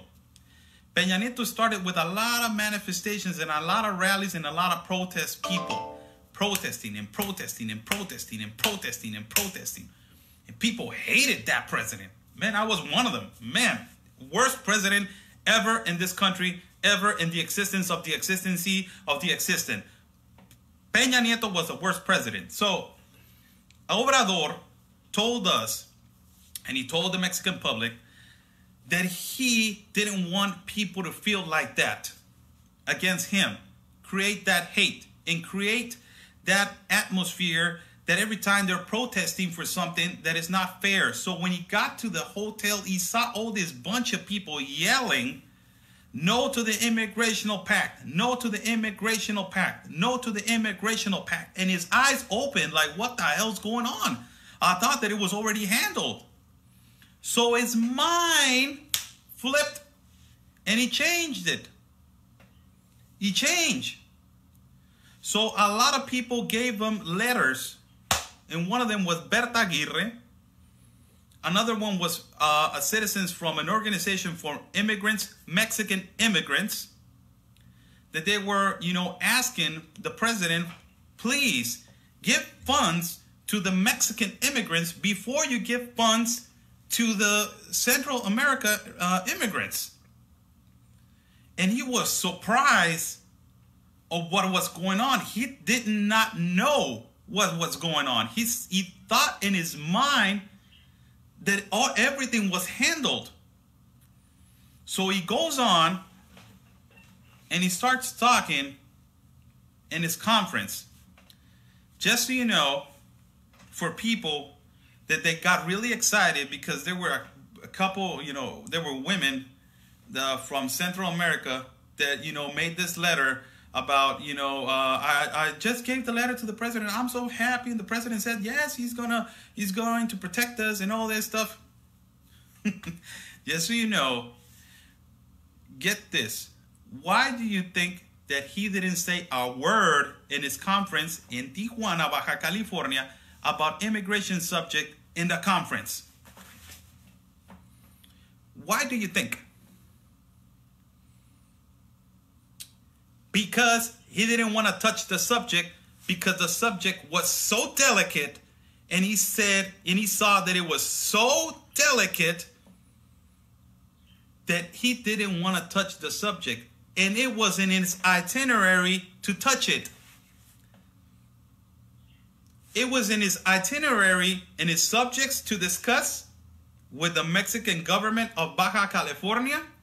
It was one of the priority subjects to talk about. And he did not say one thing about it. Why? Change of plans. Don't talk about it, Obrador. Don't talk about it. The people are mad. They want you to talk about it. They want you to address the fact and do something immediately. So, what he did, he changed his mind and he started talking about other things, priority things. Where is it? Let me get it for you. This. He started talking about priority things. This. What is this? Petroleum. That has been stolen. It's been some organizations been stealing all our gasoline and all our gasoline, Pemex, from Mexico. Thousands of them. They've been stealing 500 to 1,000 trucks daily. So he focused his information on that, and information on taxes that are going down, and the Mexican salary, the minimum wage going up. So he focused on that. He focused on that. So his mindset changed like this. And that was the time that I was really depressed at the moment, because I was like, man, we're doing all this effort to get this immigrant pact out of here. And my job is to communicate. And now I'm more involved on getting this immigrant pact out. So last night I was like, you know what? I need to slow down. I need for the people from Honduras, people from Guatemala, and people from Salvador that are listening. I don't hate you guys. I don't hate you guys. I don't hate you guys. And people from Antifa that they're listening, I don't like you guys. You're in my town. You're in my soil. Watch out. Because you think you're watching me? There's some people, they already know what to do. If you get out of hand, watch it. I'm telling you, watch it. Do what you have to do. Go to your reunions and, you know, I will go over there and freelance because it's my right. So I will go over there and record. You touch me once and it's going to be a big problem. I'm telling you this. Humongous problem. Huge. Huge problem you're going to have. Not little. Huge problem you're going to have. I'm telling you. You're going to ruin it for everybody. Just do this. And you're going to ruin it for everybody. So, what happened? I was pretty depressed at the time because I was like, man, these rallies are not, are not cutting it. We're not doing anything about it. It looks like he just said that he was going to support, but later on, I received a phone call and they told me, Oscar, he was talking about all immigrants. He's talking about Mexican immigrants. What are Mexican immigrants? The ones that are getting deported from the United States. And he was telling he was going to protect them and always be behind them. He was not talking about just Central America. He was talking about Mexican immigrants. So that got a rock out of my back. I was like, oh, okay. All right. Relax. Okay. Now, what happened? I received a message later tonight that Antifa got removed. You're out. Moved. Later that night. They were asking for reinforcements because they want me. I know they want. I know that they don't like me. And I never insulted them or used a word against them that is insulting. I never, said the F word or the S word or you're a piece of this or you're a piece of that. I never said that. Piece of crap, yes, I said. But other than that, I never said anything insulting to them. In front of them, I was recording, and it's my right to record. It is my right to report, and it is my right to do the coverage. You're not the owners of that street. Watch out. People are really tired in that street. And this is your job. This is what you guys do. You think that I don't know? Man, I'm much older than some young guys that they're running around over there with your hippie look and whatever. I'm older than you. I've been through all that stuff that you are against the system and you're anarchist and oh man, this is the system. I'm all that. I listen to NoFX, Pennywise, all those punk rock groups that are against the system. Yeah, I listen to those. Rancid, the Ramones, all that stuff. I listen to all that stuff. I know what's up. So pretty much I'll tell you right now, man. I'm older than you. I know what you're trying to do. You're trying to provoke me so I can touch you, hit you, and you can start something. That's what you're trying to do, right? You're trying to provoke me so I can touch you, hit you, and you can start something. And what is start something?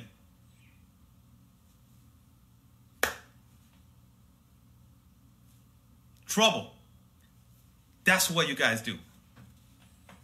That's what you guys do. That's the only thing you guys do. You guys don't have a purpose. What? Bringing water and food? That's helping? That's helping? Bringing water and food. Just tell me, is that helping? Because I want to tell you guys something. You got 150,000 to 200 veterans in California that they don't have water and food. Why don't you guys take that water and that food over there? And I didn't see you guys since they came here. I see a few of you guys, coming over here now and then. But now that they want to get moved because somebody owns that property. You know that they own that property, right? It's not the immigrants they own that property. It's somebody owns that property. And it has an expiration date for that contract. And the expiration date for that contract is on the 24th of January. So you guys, it doesn't matter. Stay the whole to the 24th. On the 24th, you're going to see the law. How is over here? It's not like over there in the States that the law protects you because you're like freedom of speech. And, this is America, the land of the free, home of the brave. Over here, it's not like that. Things are not handled like that over here. Things is, I don't care, I don't give a damn about your freedom of speech, your home of the free, and your damn not the brave over here. They don't give a damn about that over here.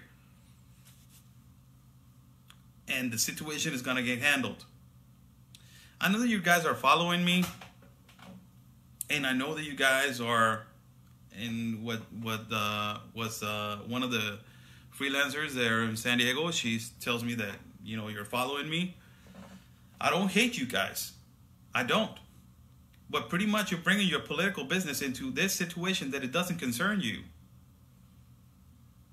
You're against your system, right? Your system is in the United States. This is a situation that is involved in Tijuana, Mexico. It's not involved the situation is not in America. It's not. I go to several pages that they show me, and they got pictures of me, you know, taking pictures of you and all this stuff. Instead of you getting positive energy to the immigrants and tell them, you know what, move to the shelter, because, you know, from there you can get your papers and you can start working and you can start doing this and that. You know, respect the citizens of Tijuana. They had helped you a lot. But instead of that, you instigate. You go and I'm an activist. We're not going to move. We're not going to move from here. And we're going to stay firm. And this is our land. And we're not going to move because George Soros protects us. And we're the United Nations. That's you, right? So, good job. You're doing a phenomenal job. I don't know how many of you are. But I think that you are like 10 or 15 now over there. You guys are going to get exhausted, and one day you're going to move. That is a private property. It's not yours. And like I told you guys, I don't hate immigrants. I don't. For those ones that they are watching, and the Antifa that they're watching, just so you guys know, Blue, had help. A lot of them.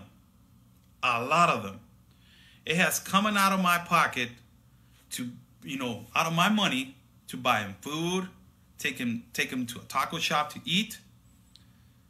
I have taken off my jacket and put to somebody else's.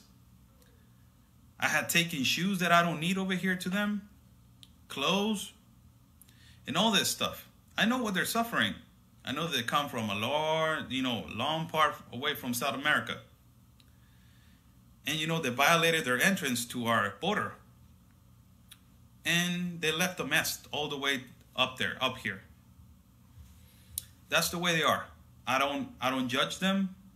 That's just the way it happens, and that's the way it is. And they're right here in our city. And I don't intend to send a hate message or nothing. I don't hate you guys. Really, I don't. If I see one of the immigrants on the street and he needs something, I will give it to him. I will help him. Really, out of my heart, I will do.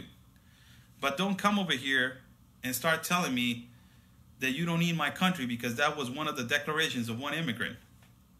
I don't want to be in your country. Who needs Mexico? Who needs Mexico? We want to be in the U.S. What are you doing over here? If you don't need my country, why are you eating out of my hand? Because all the food that you're bringing is coming out of my taxes. That private property that is renting, the federal government is renting it. And it's coming out of my taxes. If some food is getting donated, I'm glad it's not coming out of my taxes. But a lot of them, it is. Like the Marines are feeding over there in El Barretal. And all that stuff. So I don't hate you guys. Really, I don't. I don't, but it's time to get to work. And it's time to you guys to start, you know, getting yourself situated, getting your feet together, and start buying your own food. Start buying your own clothes. And I'm just telling you this out of, you know, reality, how it is over here. I used to work all the way to the east part of the city. I live all the way to the west. Just so you guys know. And I used to, you know, pay a lot of gasoline to go all the way up there. And when my car broke down, that it was for like 3 weeks, because it had a big problem, I will get to the president what he had to say. If you want to log out and then log in, I will get to the president what he had to say. So hold on a minute. Because one of the reasons that you don't want to move from that shelter is because you saying that you work around there and you don't want to pay a taxi to bring you all the way to work and bring you all the way back. There's a lot of Mexican people that do that, man. Yeah, but they live in your city and they're already accustomed to people. And you can take a taxi, pay a taxi, take you all the way to work, pay one back. Like everybody does. You guys don't want to spend no cents, no dollar, no peso. You guys don't want to spend no money at all. So really, guys, the guys that they're watching, the infiltrated people they're watching from Honduras and El Salvador and Guatemala, whenever you guys need help, I'll be right here. Out of my big heart, I will help you. Antifa, get the hell out. You're not welcome over here. You want to do whatever you want to do, go ahead and do it. I don't care. Really, I don't care. You guys are protesting right there. The whole world goes around and we're just working and doing our thing. You guys are right there wasting your time. Get a job. Start working. I got 2 plus this one. So get a job, really, and help your own country. They have a lot of situations over there. A lot of poor people over there. There's some poor parts over there. But I'm against the system, and I'm against Trump, and there's walls, and all that stuff. Okay, if you're against it, we'll try to do something about it over there. Peaceful movement. And try to help your countrymen instead of coming over here and causing problems to other people. You know why the government hasn't done anything to you? Because that's the reason why. They don't want to do anything to you. Our government gets things handled over here. So, good luck with everything you're doing. Okay? Stay firm. You're doing a great job. Phenomenal. All right, people. So, what happened to our president? Immediately when he finished his conference, he told the senator, you know what, move them. So I drove today in the morning through the shelter, and there was only like one of them. He was playing soccer outside. There was nobody there. So probably, yeah, they got moved. And the situation over there in the shelter, they got a few of them already. I don't know the number, but it's between 10 and 20. They're still there. Still there. So they're letting them, do their own little protests inside the shelter and all this stuff. Pretty much, I'll tell you, I don't care for those 20 people anymore. Really, I don't. I don't care if it's 1. I don't care if it's 20 anymore. I don't care. Antifa, you're listening? I don't care for those 20 people that they're, holding firm over there. And I don't care for them. I care for my city, for the other caravan that is coming. That's my focus. On the 15 and 20,000 of them. Why? Because this caravan that it was 5,600, it watered down to 1,200. So, pretty much, I'm caring about what is coming. And you guys over here protesting and manifesting over your damn self and doing whatever you want to do and, whatever you're doing over there and I don't know what you're doing. And go ahead. Do what you have to do. And stop instigating, the immigrants. Stop telling them, hey, you know what, abusados is a fascist or fascist. I don't know how to say it. He's a racist. And, no, I'm not. They know me. A lot of them know me. And a lot of them, I have talked to them. The second floor, that it was more, more troublemakers. I talked to them. First floor, and then the Barretal, I talked to them. A lot of them. They're cool with me. They're okay. They know what's up. They know that the only thing that I want is, to come in the way that you're supposed to come in. That is the Immigration Pact, the way it says. Orderly fashion, documented, and with a purpose. You guys want to do this immigrant movement? Okay. You disagree with them, Oscar, so you are a fascist. Yes, that's what I'm saying, Mina.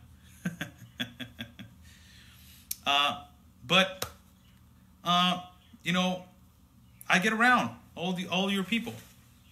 I don't have a problem with them. There's a few of them that they don't like me. It's okay.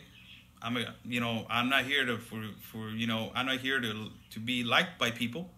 I'm here to communicate people. And what is the communication right now? People, our president said that probably if everything goes well, he's going to cut the funding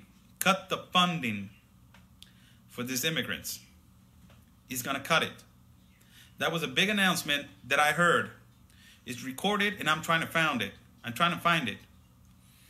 he's going to cut the funding for the immigrants, for the situation that Tijuana is suffering, and the situation that we are involved in. And that's what I heard.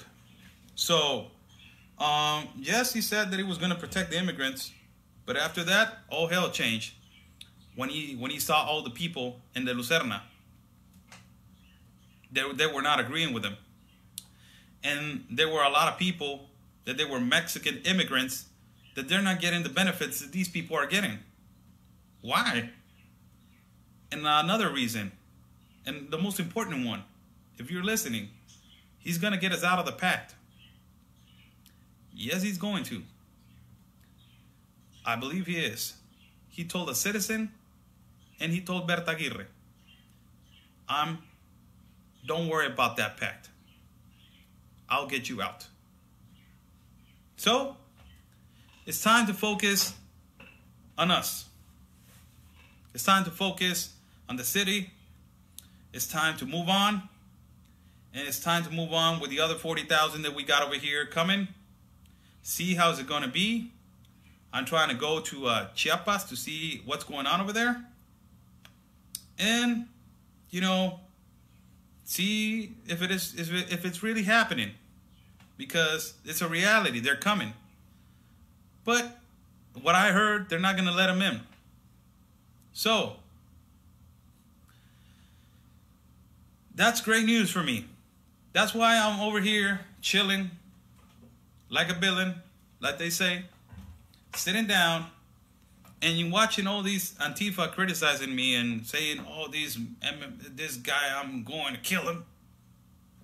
And I'm going to do something to him. You know, crush his neck. Go ahead. Protest. Do whatever you have to do over there. I'll let you do whatever you have to do.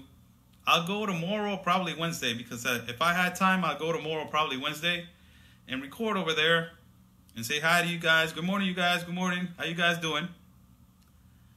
And talk to you guys, and then, you know, go away again, and then I'll come back, and you're still going to be there. But the reality is that our president, leader of the nation, he's going to call it quits. So, you guys go ahead with your movement. Go ahead. This is what I heard. Probably I'm wrong. Probably I'm right. But let me get excited for a little bit. Please, let me get excited. Because our president doesn't like people protesting against him. He doesn't like that. His eyes opened when he saw all the people over there opening his eyes. What the hell's going on? We have a problem. And the problem is that he already knows that a lot of citizens over here know about the international pact. And that problem was not only addressed by the citizens. It was addressed by our mayor. That our mayor is the one that is defending the city. The one that is, he just overruled the judge, the federal judge. He just sent his document back. So I'm happy. There's no need for me to go over there right now. And I'll go right now. I don't care. You guys already know. There were two freelancers from San Diego. They saw me over there, that I was standing and defending my rights in front of every single one of them. Two freelancers from San Diego. They were right there recording. And I was talking to them and telling them, I have better rights than you because I'm a Mexican citizen and I was born here. And I was right there. I'm just saying the truth. You guys don't like the truth. You guys don't like it. You guys want to be all over the place. It's a human right to be on whatever place I want to be. There shouldn't be no borders because I'm a human. And I deserve everything. He's exactly right. Like, the UN, they're basically coming in and trying to say that, you know, these people have human rights. They do have human rights, but so do the people that live in these countries. And you can't just take away their human rights to give human rights to somebody else, because then you're violating the citizens' human rights. Damn. I don't want to pay for food. No taxes. Should be free for everybody. I'm a badass. Look. That's you.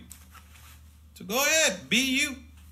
I'm going to keep on working myself, you know, doing these live videos and giving you guys the news, giving the Mexican people the news, and do news as daily. And, you know, my president came over here, and as you know, you thought that it was going to be a big subject to talk about the immigration subject. I'm glad to tell you that, where is it?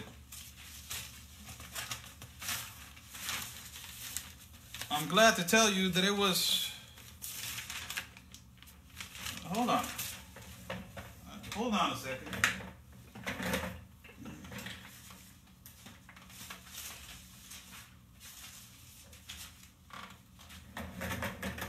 Oh, right here.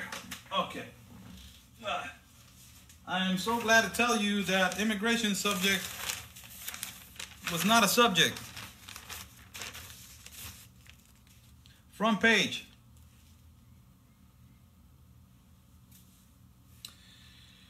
Front page that says that he's worried about our gasoline.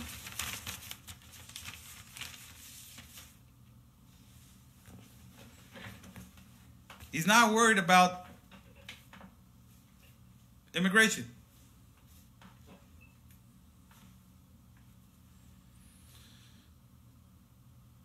Okay.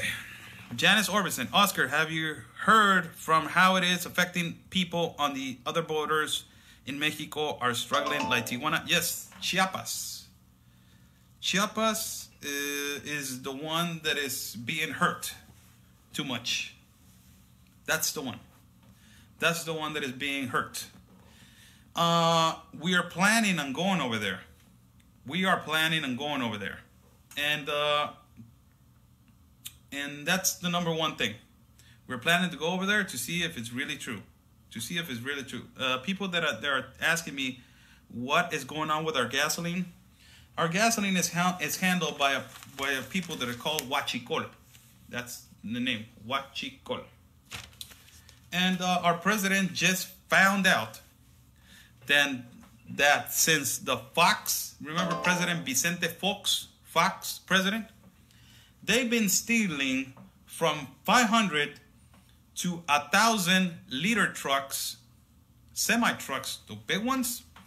They've been stealing from 500 to 1,000 of them daily. Daily. And he just lowered it down to a 10%.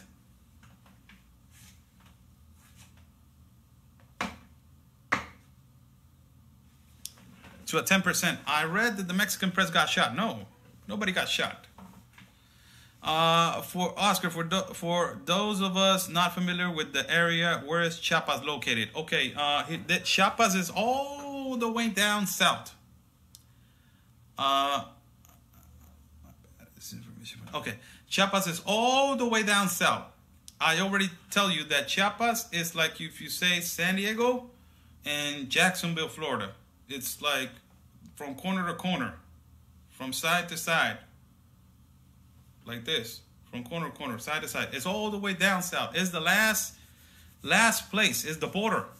Our country is real big, and it's the border all the way down south. And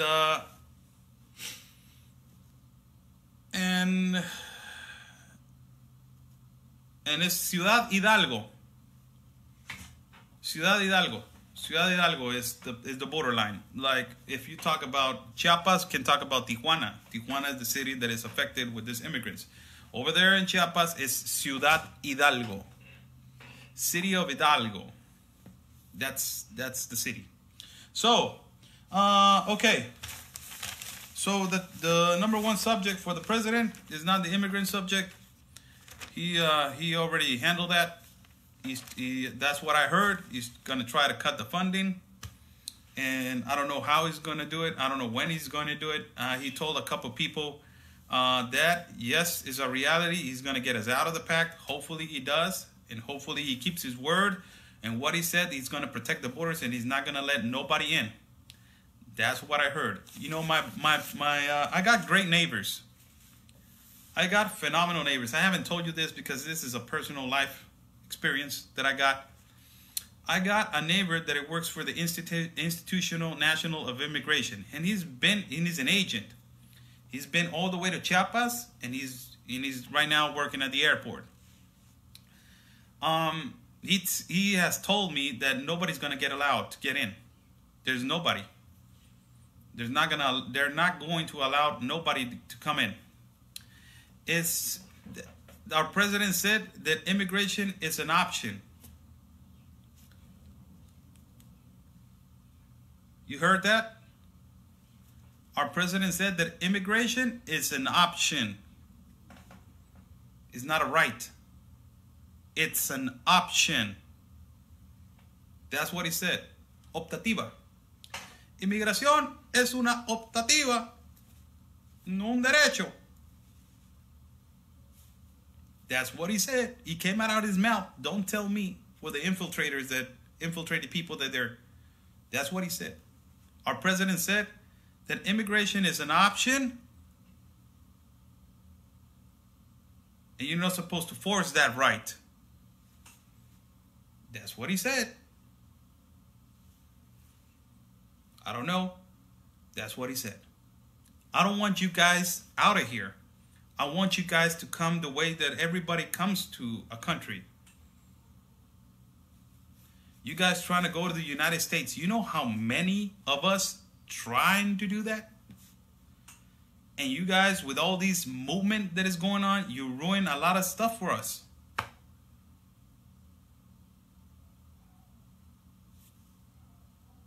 So let's do things right together. Berta Aguirre was trying to help you guys to get your passport and documents. Look how big she is. She's against this immigrational pact, and she was over there trying to get you guys documents so you can be here legally and do your process, immigration process in Mexico legally. Who got you, Berta Aguirre, guys?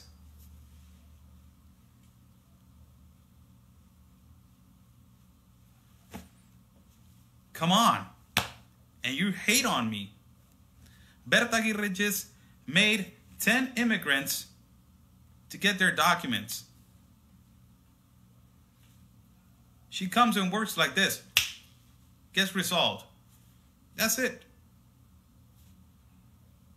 So, you guys, just to resume what was going on, our president came to Tijuana. He talked about all different kinds of stuff that it was not, referring to immigration. He talked about the gasoline prices going down. He talked about the minimum wage going up and the way that it's going to be handled. That is really is an option to increase the tax and to decrease the tax, something like that. I don't understand about that. It's really difficult to understand. I need to dig into it and read about it a lot. He talked about a lot of things that they are really not, immigrant situation. He didn't put attention to the immigrant fact. Why? Because he was going to talk about it when he was landing, but he saw all the people that it was against the immigrational pact, so he didn't try to get into it. He's like, hell no. Not right now. I'm not getting into it right now. These people are mad. And there were a lot of them over there outside in the Hotel Lucerna. There were a lot of them, Mexican immigrants that they were, asking for what's up with my funding? What's up with me? I just got deported. So what's up? You're going to help me or not? Because I don't have a bathroom. I don't have, people donating food. I don't have a roof like these people have. I don't have places to go live. What's up with me? So Mexican immigrants were asking for their favors. And there were more people involved in the rally that was going on over there in Hotel Lucerna. And for what I saw, there were a lot of people giving them documents that they were against this immigrational pact. people from the United States. There were people from here. There were people from other parts of the city that they were not agreeing with this international pact. There were even people from Guatemala and Honduras that they were trying to give them the letter. And even I saw a video that these people were saying, oh, he told us that he was going to help us. That's great that you think that. Congratulations for that. I hope that he helps you. And I hope that he helps you to get back to your country or to stay here legally. I hope that he does that. I don't think that he's going to open the borders. Pretty much, I'm happy. I'm real calm, as you see. I'm real calm, people. I'm calm. Why? Because I know that he's not going to open the borders. Hallelujah. That's what I heard. So, he's not going to get, he's not going to let the damage our sovereignty. He's not going to let everybody in, because the first caravan that came in, it really damaged the people over there. Every part that he goes, the immigrant subject is something to talk about. So he knows he's been on this traveling from all the way from the south to the north. This is one of the last cities that is going to be here. And all of the cities that he's been through, the caravan has been a subject. So he doesn't want to talk about it because he's so tired of it. He wants to just close the borders and not let anybody in anymore. So Oscar, are the cartels going to help the country if the caravans do try to come in? That question I can't answer you, because I don't want to get involved with news of the cartels. I respect that subject. You don't imagine how easy it is to talk about it over there where you guys are at. But over here, it's kind of difficult. What's your name?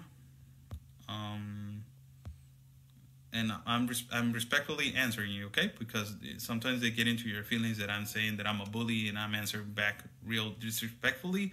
I'm not. I'm answering really respectful to you, Velvet. I don't like to talk about that subject.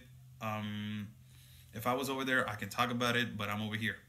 And even if I was over there and they know that I'm Mexican, I don't want to talk about it. Okay, I will answer some questions with the audience right now and see what's going on with you guys. Okay, let me see questions that you guys have. Ruth H.G. Franco. Oscar, talking about helping people, I send you a DM about the situation. The kid with cancer is an institution that help kids with that illness. Please check your message and thanks. Regarding something, I want to address you guys regarding something.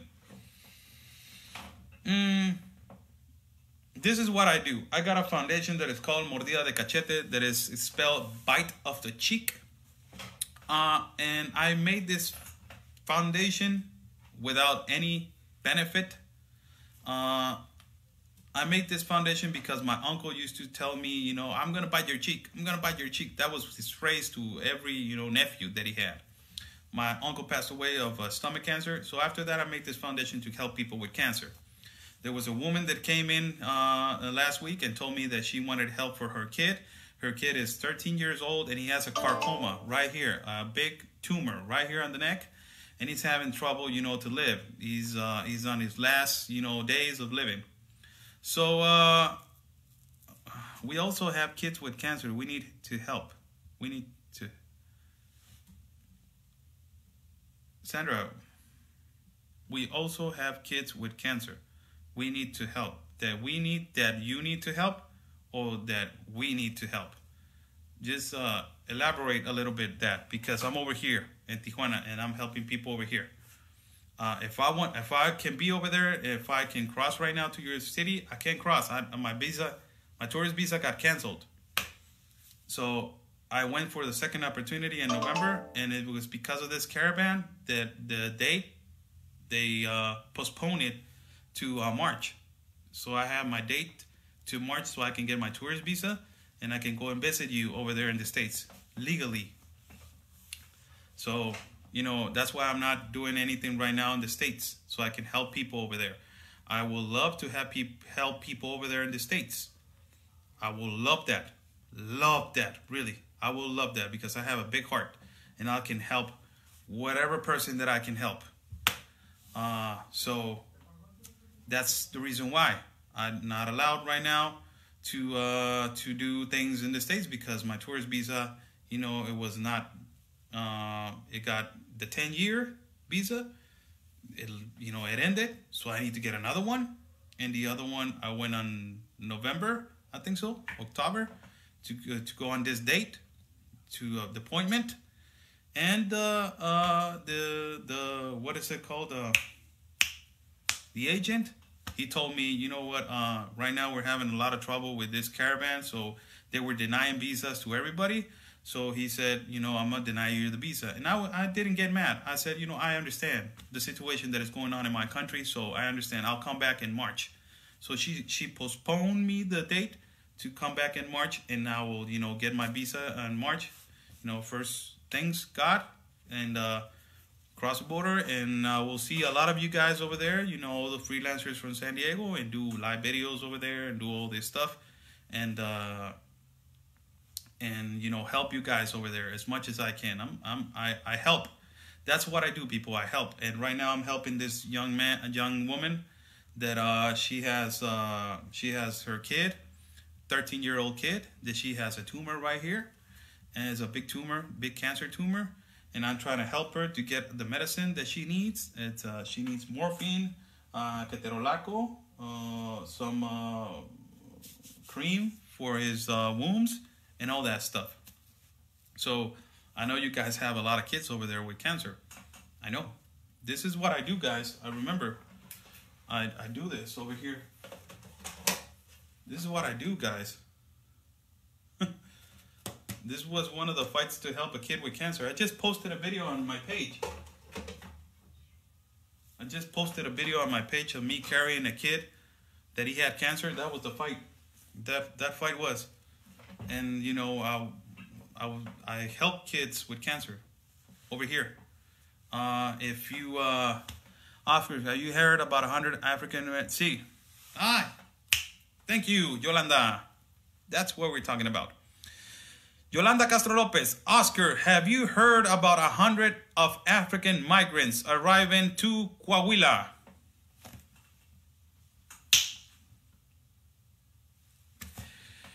Yes, they are over there.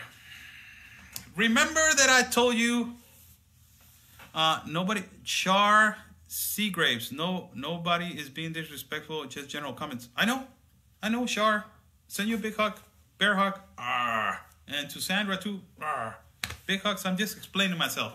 That's the way I explain myself. You guys get into your feelings real quick, man. Calm down. Everything's good. Yes, I heard about a caravan that had just landed of Africans in Coahuila. It's 100 of them. Yes, they landed over there. How they got there? This people were entering from another part of the city. It's called Piedras Negras. And why they left them in? Because they had their permits. They came in the legal way, the way that they had to come in. So that way, you know, we don't have a problem with it. They're coming in the legal way. They came in to, okay, Char, I'm sorry. This is what I need. I need you guys to explain yourself again, because what I was telling you. Thank you, Char. Thank you. So, yes, they came in legally. I need to dig into the subject. I got a friend of mine that lives like an hour away from that place. So, I need to think about that. If you are talking about the Muslims that live in Dallas, I don't know nothing about that. I don't know what's going on with that. Yes, I told you guys, and I had this feed with Anthony talking about Africans coming in from the other country, from the other continent, to Central America. They're paying $5,000 to come from that continent to this continent. Oh, so, but they're coming in legally. Did you heard that they were doing something disturbingly? No, because they were coming in legally. They're coming in peaceful. Like the Haitians, the people from Haiti, they came in legally and they came in peacefully. And now they're doing their lives over here. And they're great people. Man, I have a lot of, I got a bunch of friends from Haiti now. They're great people, man. They talk to you, they invite you to eat, and, okay.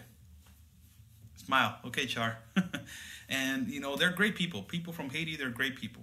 You know, that's what it gets me mad, that a lot of these people from Central America, they're not behaving better than Haiti. You know, come on. Come on, we're Latinos. We're supposed to be like this, and you guys want to fight. What the hell is wrong with you? You know what I mean? So, yes, people from Africa came from Piedras Negras, Coahuila. Why? Well, they're migrating now, and they're coming in legally, the way that it has to be. And that's the way the next caravan is going to come. Just get that.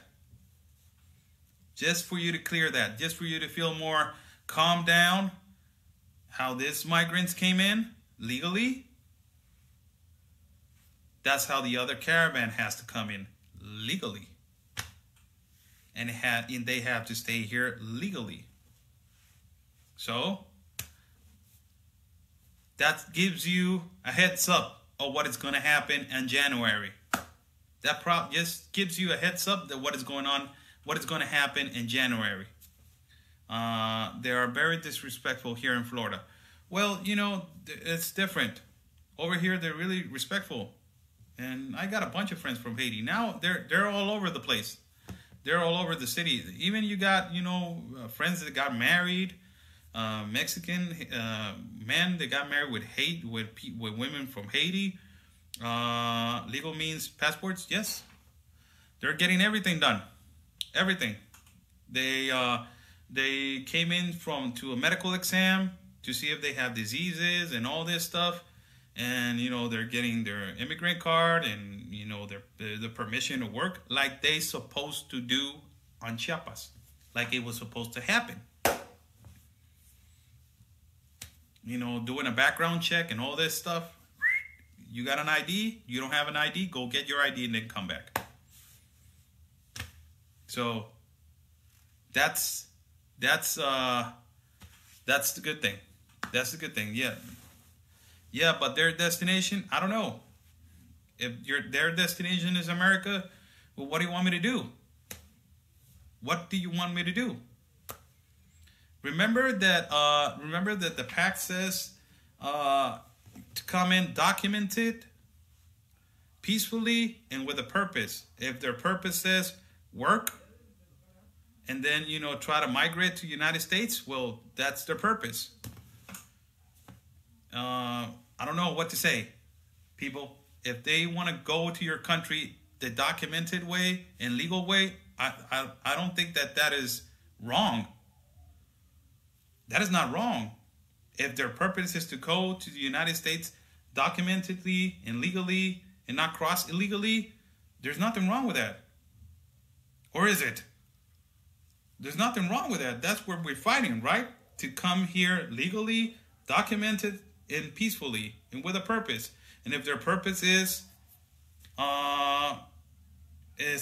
America, well, okay, go back to the line, do the form, see if you can apply, and after, you know, a bunch of years, then come in legally. I think that's fair for everybody, right? Right? That's what we asked. Legal migration. Yeah. I think you can't deny that to a person. You can't deny that to a person. America is not just closed and you're not going to open the door to anybody. America is the leader of the world. It's supposed to be open for people that they want to come in and do things right and do things peacefully. And if these people want to do things legally and right, go ahead. Go ahead. We'll give you a chance. So if they're coming legally to our country, that means that they want to do things right. Right? So I don't think that is a problem. Imagine if I want to migrate to your country and I want to do things right. That's why I'm waiting for my appointment. Other than that, you will see me running on the mountain. The Border Patrol is coming, Oscar. Run! But I don't want to do things. I don't want to do that. I want to do things right. So that's what I'm waiting. you know, to get my tourist visa, cross, go get the permission to go to LA, pay my $6 or $10 to get that permit to go to LA, go to Disneyland, take my son to go to Disneyland, enjoy the beautiful sightings of America, take him to Balboa Park, take him to SeaWorld, take him to the San Diego Zoo. You know, if I'm doing things the right way, I'm not supposed to get denied.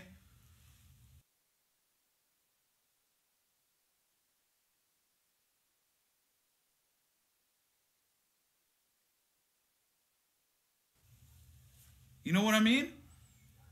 A lot of American people coming over here and they're not asked for a passport. You don't see me saying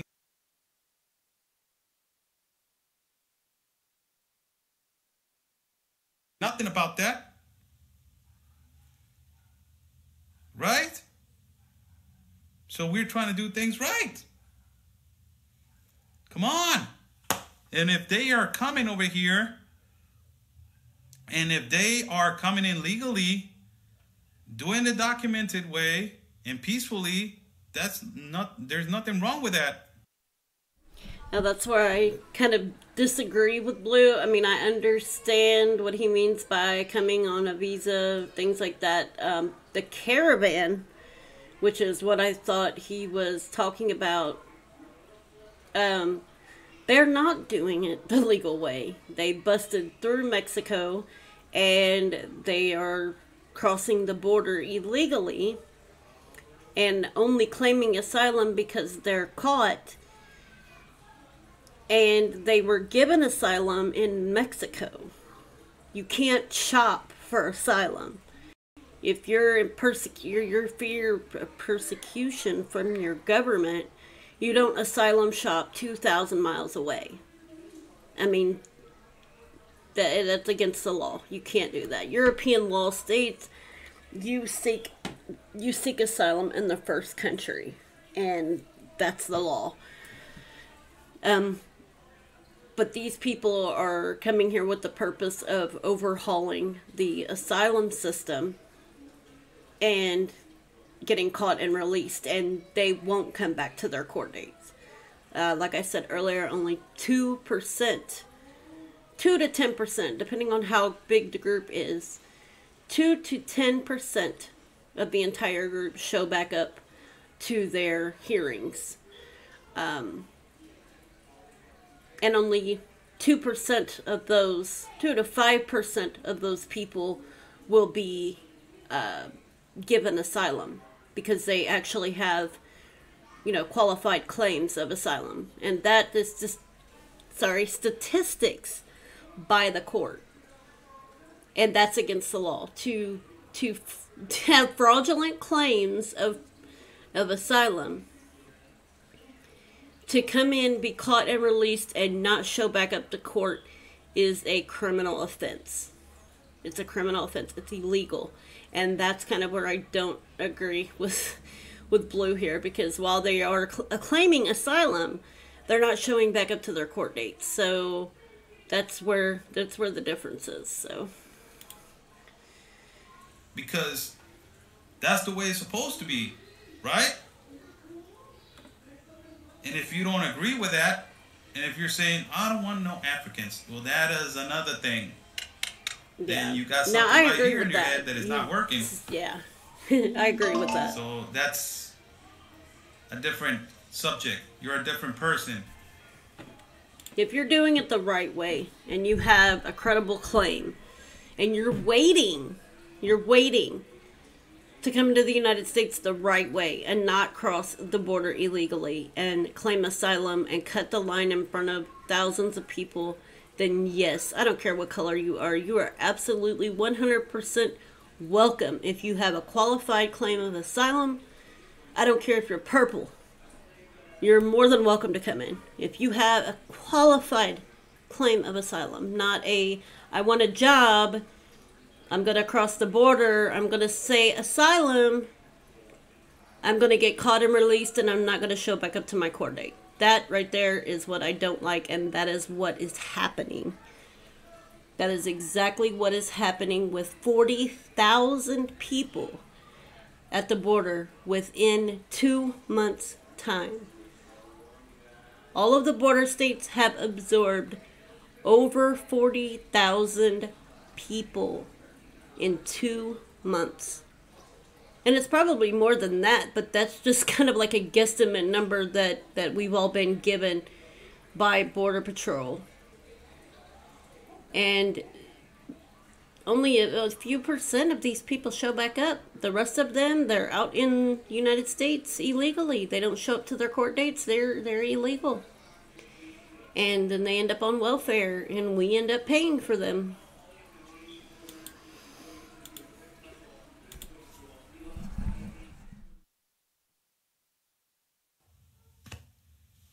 How do we come legal to Mexico? Get your passport. A lot of you guys don't get your passport when you're coming over here.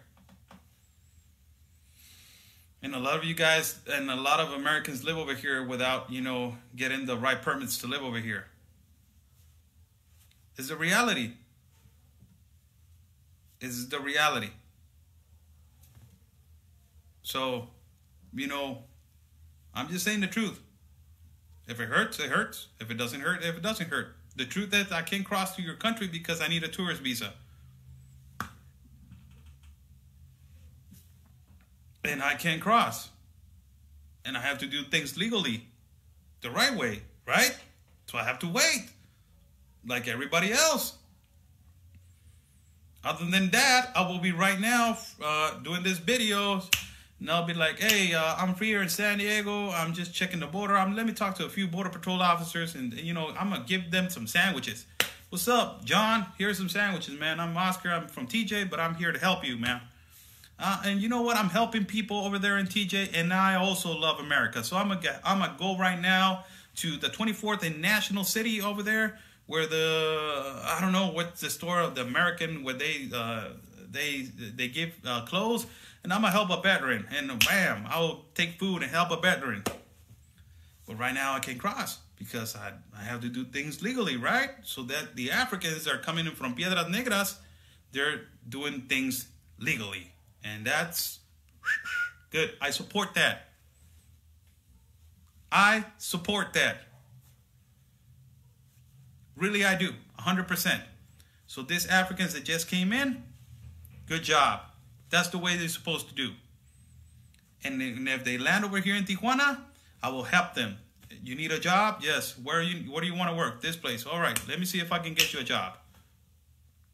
That way, yes. It's okay.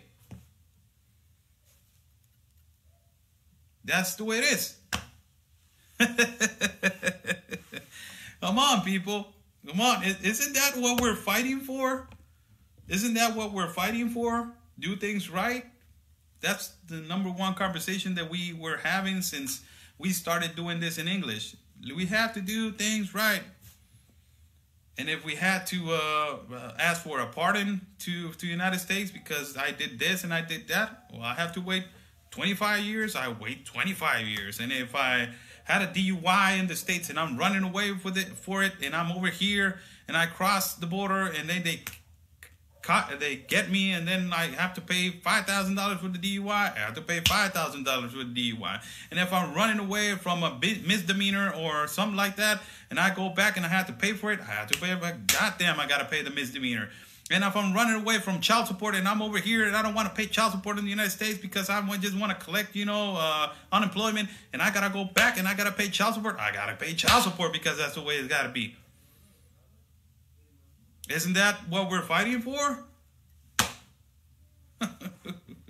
Isn't that what we're fighting for? And if I had to go, if I'm working in the United States, and if I'm working, and if I'm working legally, and I have to pay my taxes, well, I have to pay my taxes. Why? Because that's the way the law says, and the Constitution of America says, man, you gotta. Isn't that what we're doing right now? So these Africans, don't complain about them because they're being subject to be checked physically, and a doctor is checking them, and oh yeah, you're good. You're good. You don't have no disease. You don't have AIDS. You don't have this. You don't have that. Okay. What is your purpose over here? My purpose is to work and then try to migrate to the United States. Good. All right. That's all. If you guys don't want people from other countries to come into your country, even though they're doing it the legal way, well, that's another problem, man. That's way another problem. You got a problem because the United States is full of immigrants. It's full of it. And it's not just because it's right now. Before the ending, and when the United States started, I know a little bit about history in the United States. How there was a part of France over there in the east part of the United States, and there was a part of England, and then Ireland, and all this people that were coming in, migrating. Germany, you know, so what is wrong with migrating correctly in the legal way? There's nothing wrong with it. There's nothing wrong with it. And if people have, your guys are talking about, you know, there's a lot of poverty in different parts of the United States. You guys are lucky to be living in the greatest country in the whole world. You guys are really lucky to be living on that country. You should be appreciative of what you have and stop complaining about, you know, yes, but there's corruption, this, and work as a team. Work, and try to do things right. That's what you need to do. If you don't agree with me, that's good. Okay. I think Trump is about to declare a state of emergency. If he declares that, what do you think about that? That's a good question. I will tell you that if he's gonna declare that, if our president lets everybody in on the 15th of January, he's gonna do that. But it's not gonna happen. We have a lot to lose and barely little to win. So that's, you know, that's the only thing. If they come in legally, believe me, Trump is gonna be like this in the news, watching the TV, or watching a cell phone, or watching a camera, or watching whatever. They're gonna be like, okay, how they're coming in? Well, they're coming in legally, Mr. President. Okay, how many are they? There are 20,000, and they're coming in legally. Yes. Okay, that's the way it's supposed to be. Okay, now let's talk to the president to get them the hell out of that pact. I think President Trump is going to do that.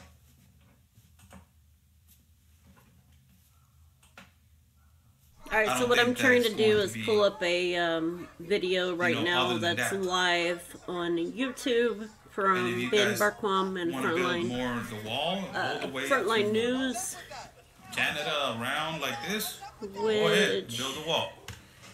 We are, you know, fighting. I believe it's on. Oh no, hold on. It's on Facebook. So we're fighting to do. It's on Facebook. So things right. Okay. All right. I'll see you guys. There's some more questions. I'm slowing my crap down. I will answer a couple more. I have to go. I have to go to work. Sorry, guys.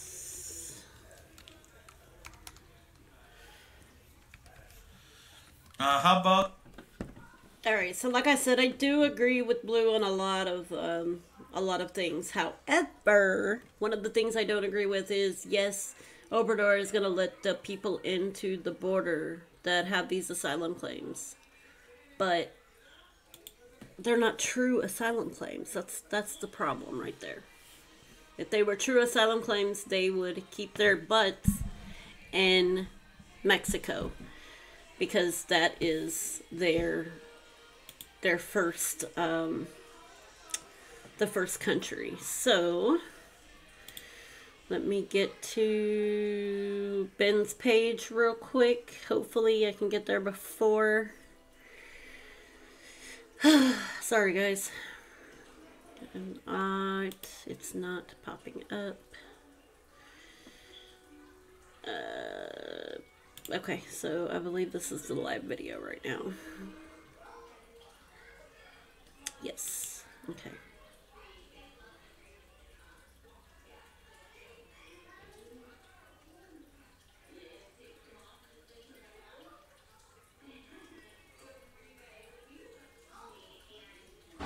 Or else you're going to lose it. If you live in America and you love your country. Anything else, Chris? Yep, I think we're good for today. All right. Wish we had more Patriots. Storm the out border. here. Storm the border. Storm the southern border. Sanctuary City. That's it. Storm. Let's storm Mexico, guys. It's time to.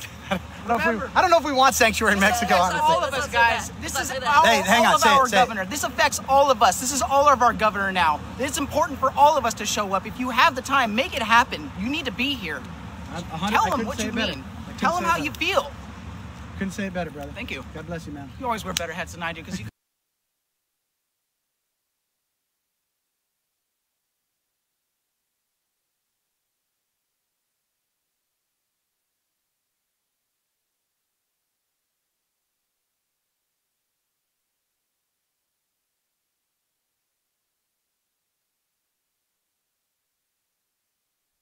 Okay, so a few posts have came out. The Detroit News says that Trump to address the nation about the crisis at the wall.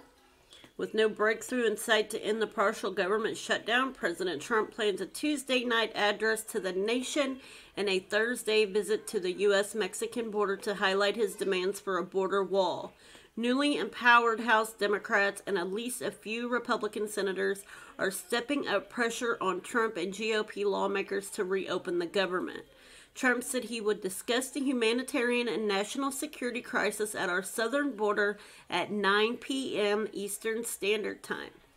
He maintains that more than $5 billion for a wall is necessary to secure the border. White House Press Secretary Sarah Huckabee Sanders tweeted Monday that Trump will use the visit to meet with those on the front lines of the national security and humanitarian crisis. As the shutdown lurched into the third week, many Republicans watched nervously from the sidelines as hundreds of thousands of federal workers went without pay and government disruptions hit the lives of ordinary Americans. Trump has offered to build the barrier with steel rather than concrete, billing that as a concession to Democrats' objections to a solid wall. They don't like concrete, so we'll give them steel, he said. But the Democrats have made clear they see a wall as immoral and ineffective and prefer other types of border security funded at already agreed upon levels. White House officials affirmed Trump's funding request in a letter to Capitol Hill after a meeting Sunday with senior congressional aides led by Vice President Mike Pence at the White House complex yielded little progress. The letter from the Office of Management and Budget Acting Director Russell Vought sought funding for a steel barrier on the southwest border.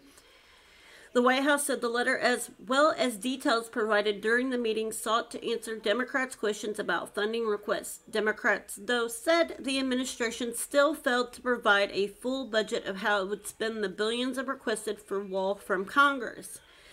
Trump campaigned on a promise that Mexico would pay for the wall, but Mexico has refused. Now, I want y'all to listen, because I have a video up about this, and it really pisses me off. It really pisses me off. Trump has never said that he was going to send Mexico a bill for the wall. Trump never said that we were going to get a check for Mexico for the wall. But what Trump said is Mexico is going to pay for the wall. And in the end, they do pay for the wall because, listen here, we have millions of illegals in the country. We have billions of dollars in welfare that is wasted on illegals here. Okay? If we have a wall, these people can't come in and live off of welfare. That means more money for America, right? If we have less illegals here wiring money back to Mexico, boosting their economy, they don't have to do trade deals because their illegals here are basically boosting their economy for them. We have a wall, the illegals can't get in to send money. That forces Mexico to do more trade deals with the United States and in turn pays for the wall.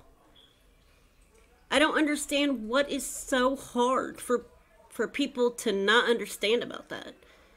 And it runs me ragged. Like, you can't put 2 and 2 together. Like, it's not that hard. I know illegals that cash in food stamps at Mexican stores and send them back to their country. I know illegals who do their taxes, and when they do their tax refund, they put a bunch of I-10 numbers from kids in Mexico on their tax returns as dependents and get child tax credits, and all that goes back to Mexico. So the less people that are here doing that, the less people are sending money, the more trade deals Mexico has to do, and that pays for the wall. That pays for the wall. Mexico pays for the wall. What is so hard to understand about that? Like, get out of your box. Look at the whole picture, the big picture. I mean, it's really not that hard. It's not that hard to put 2 and 2 together, seriously. But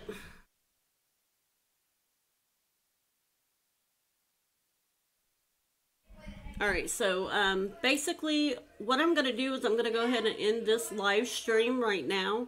And then I'm going to come back later on, especially when the president is getting ready to address the nation.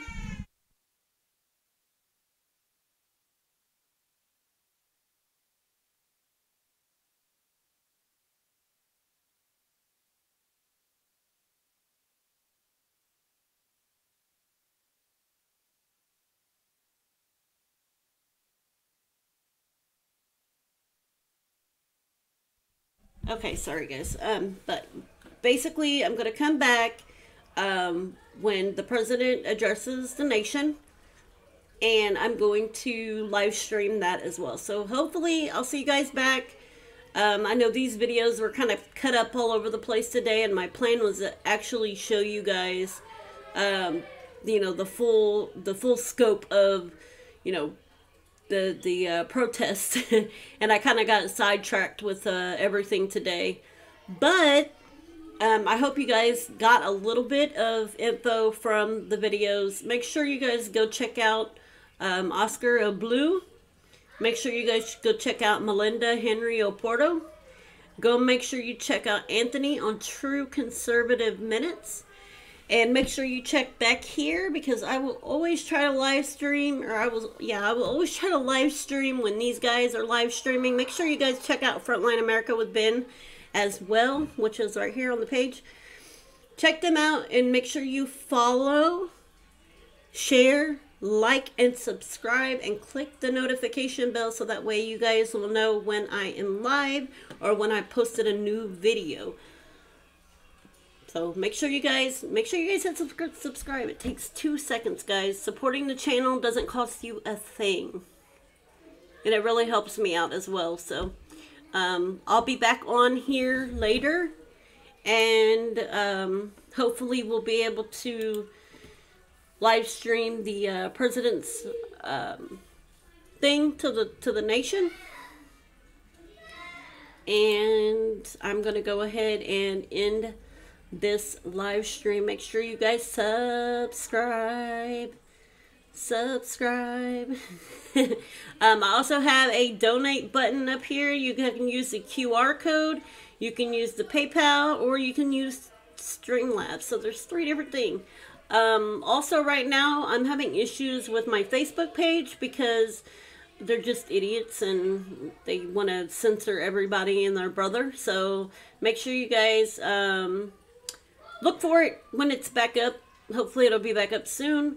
And I will talk to you guys later on this afternoon when the president addresses the nation. So make sure you guys stay tuned. Bye.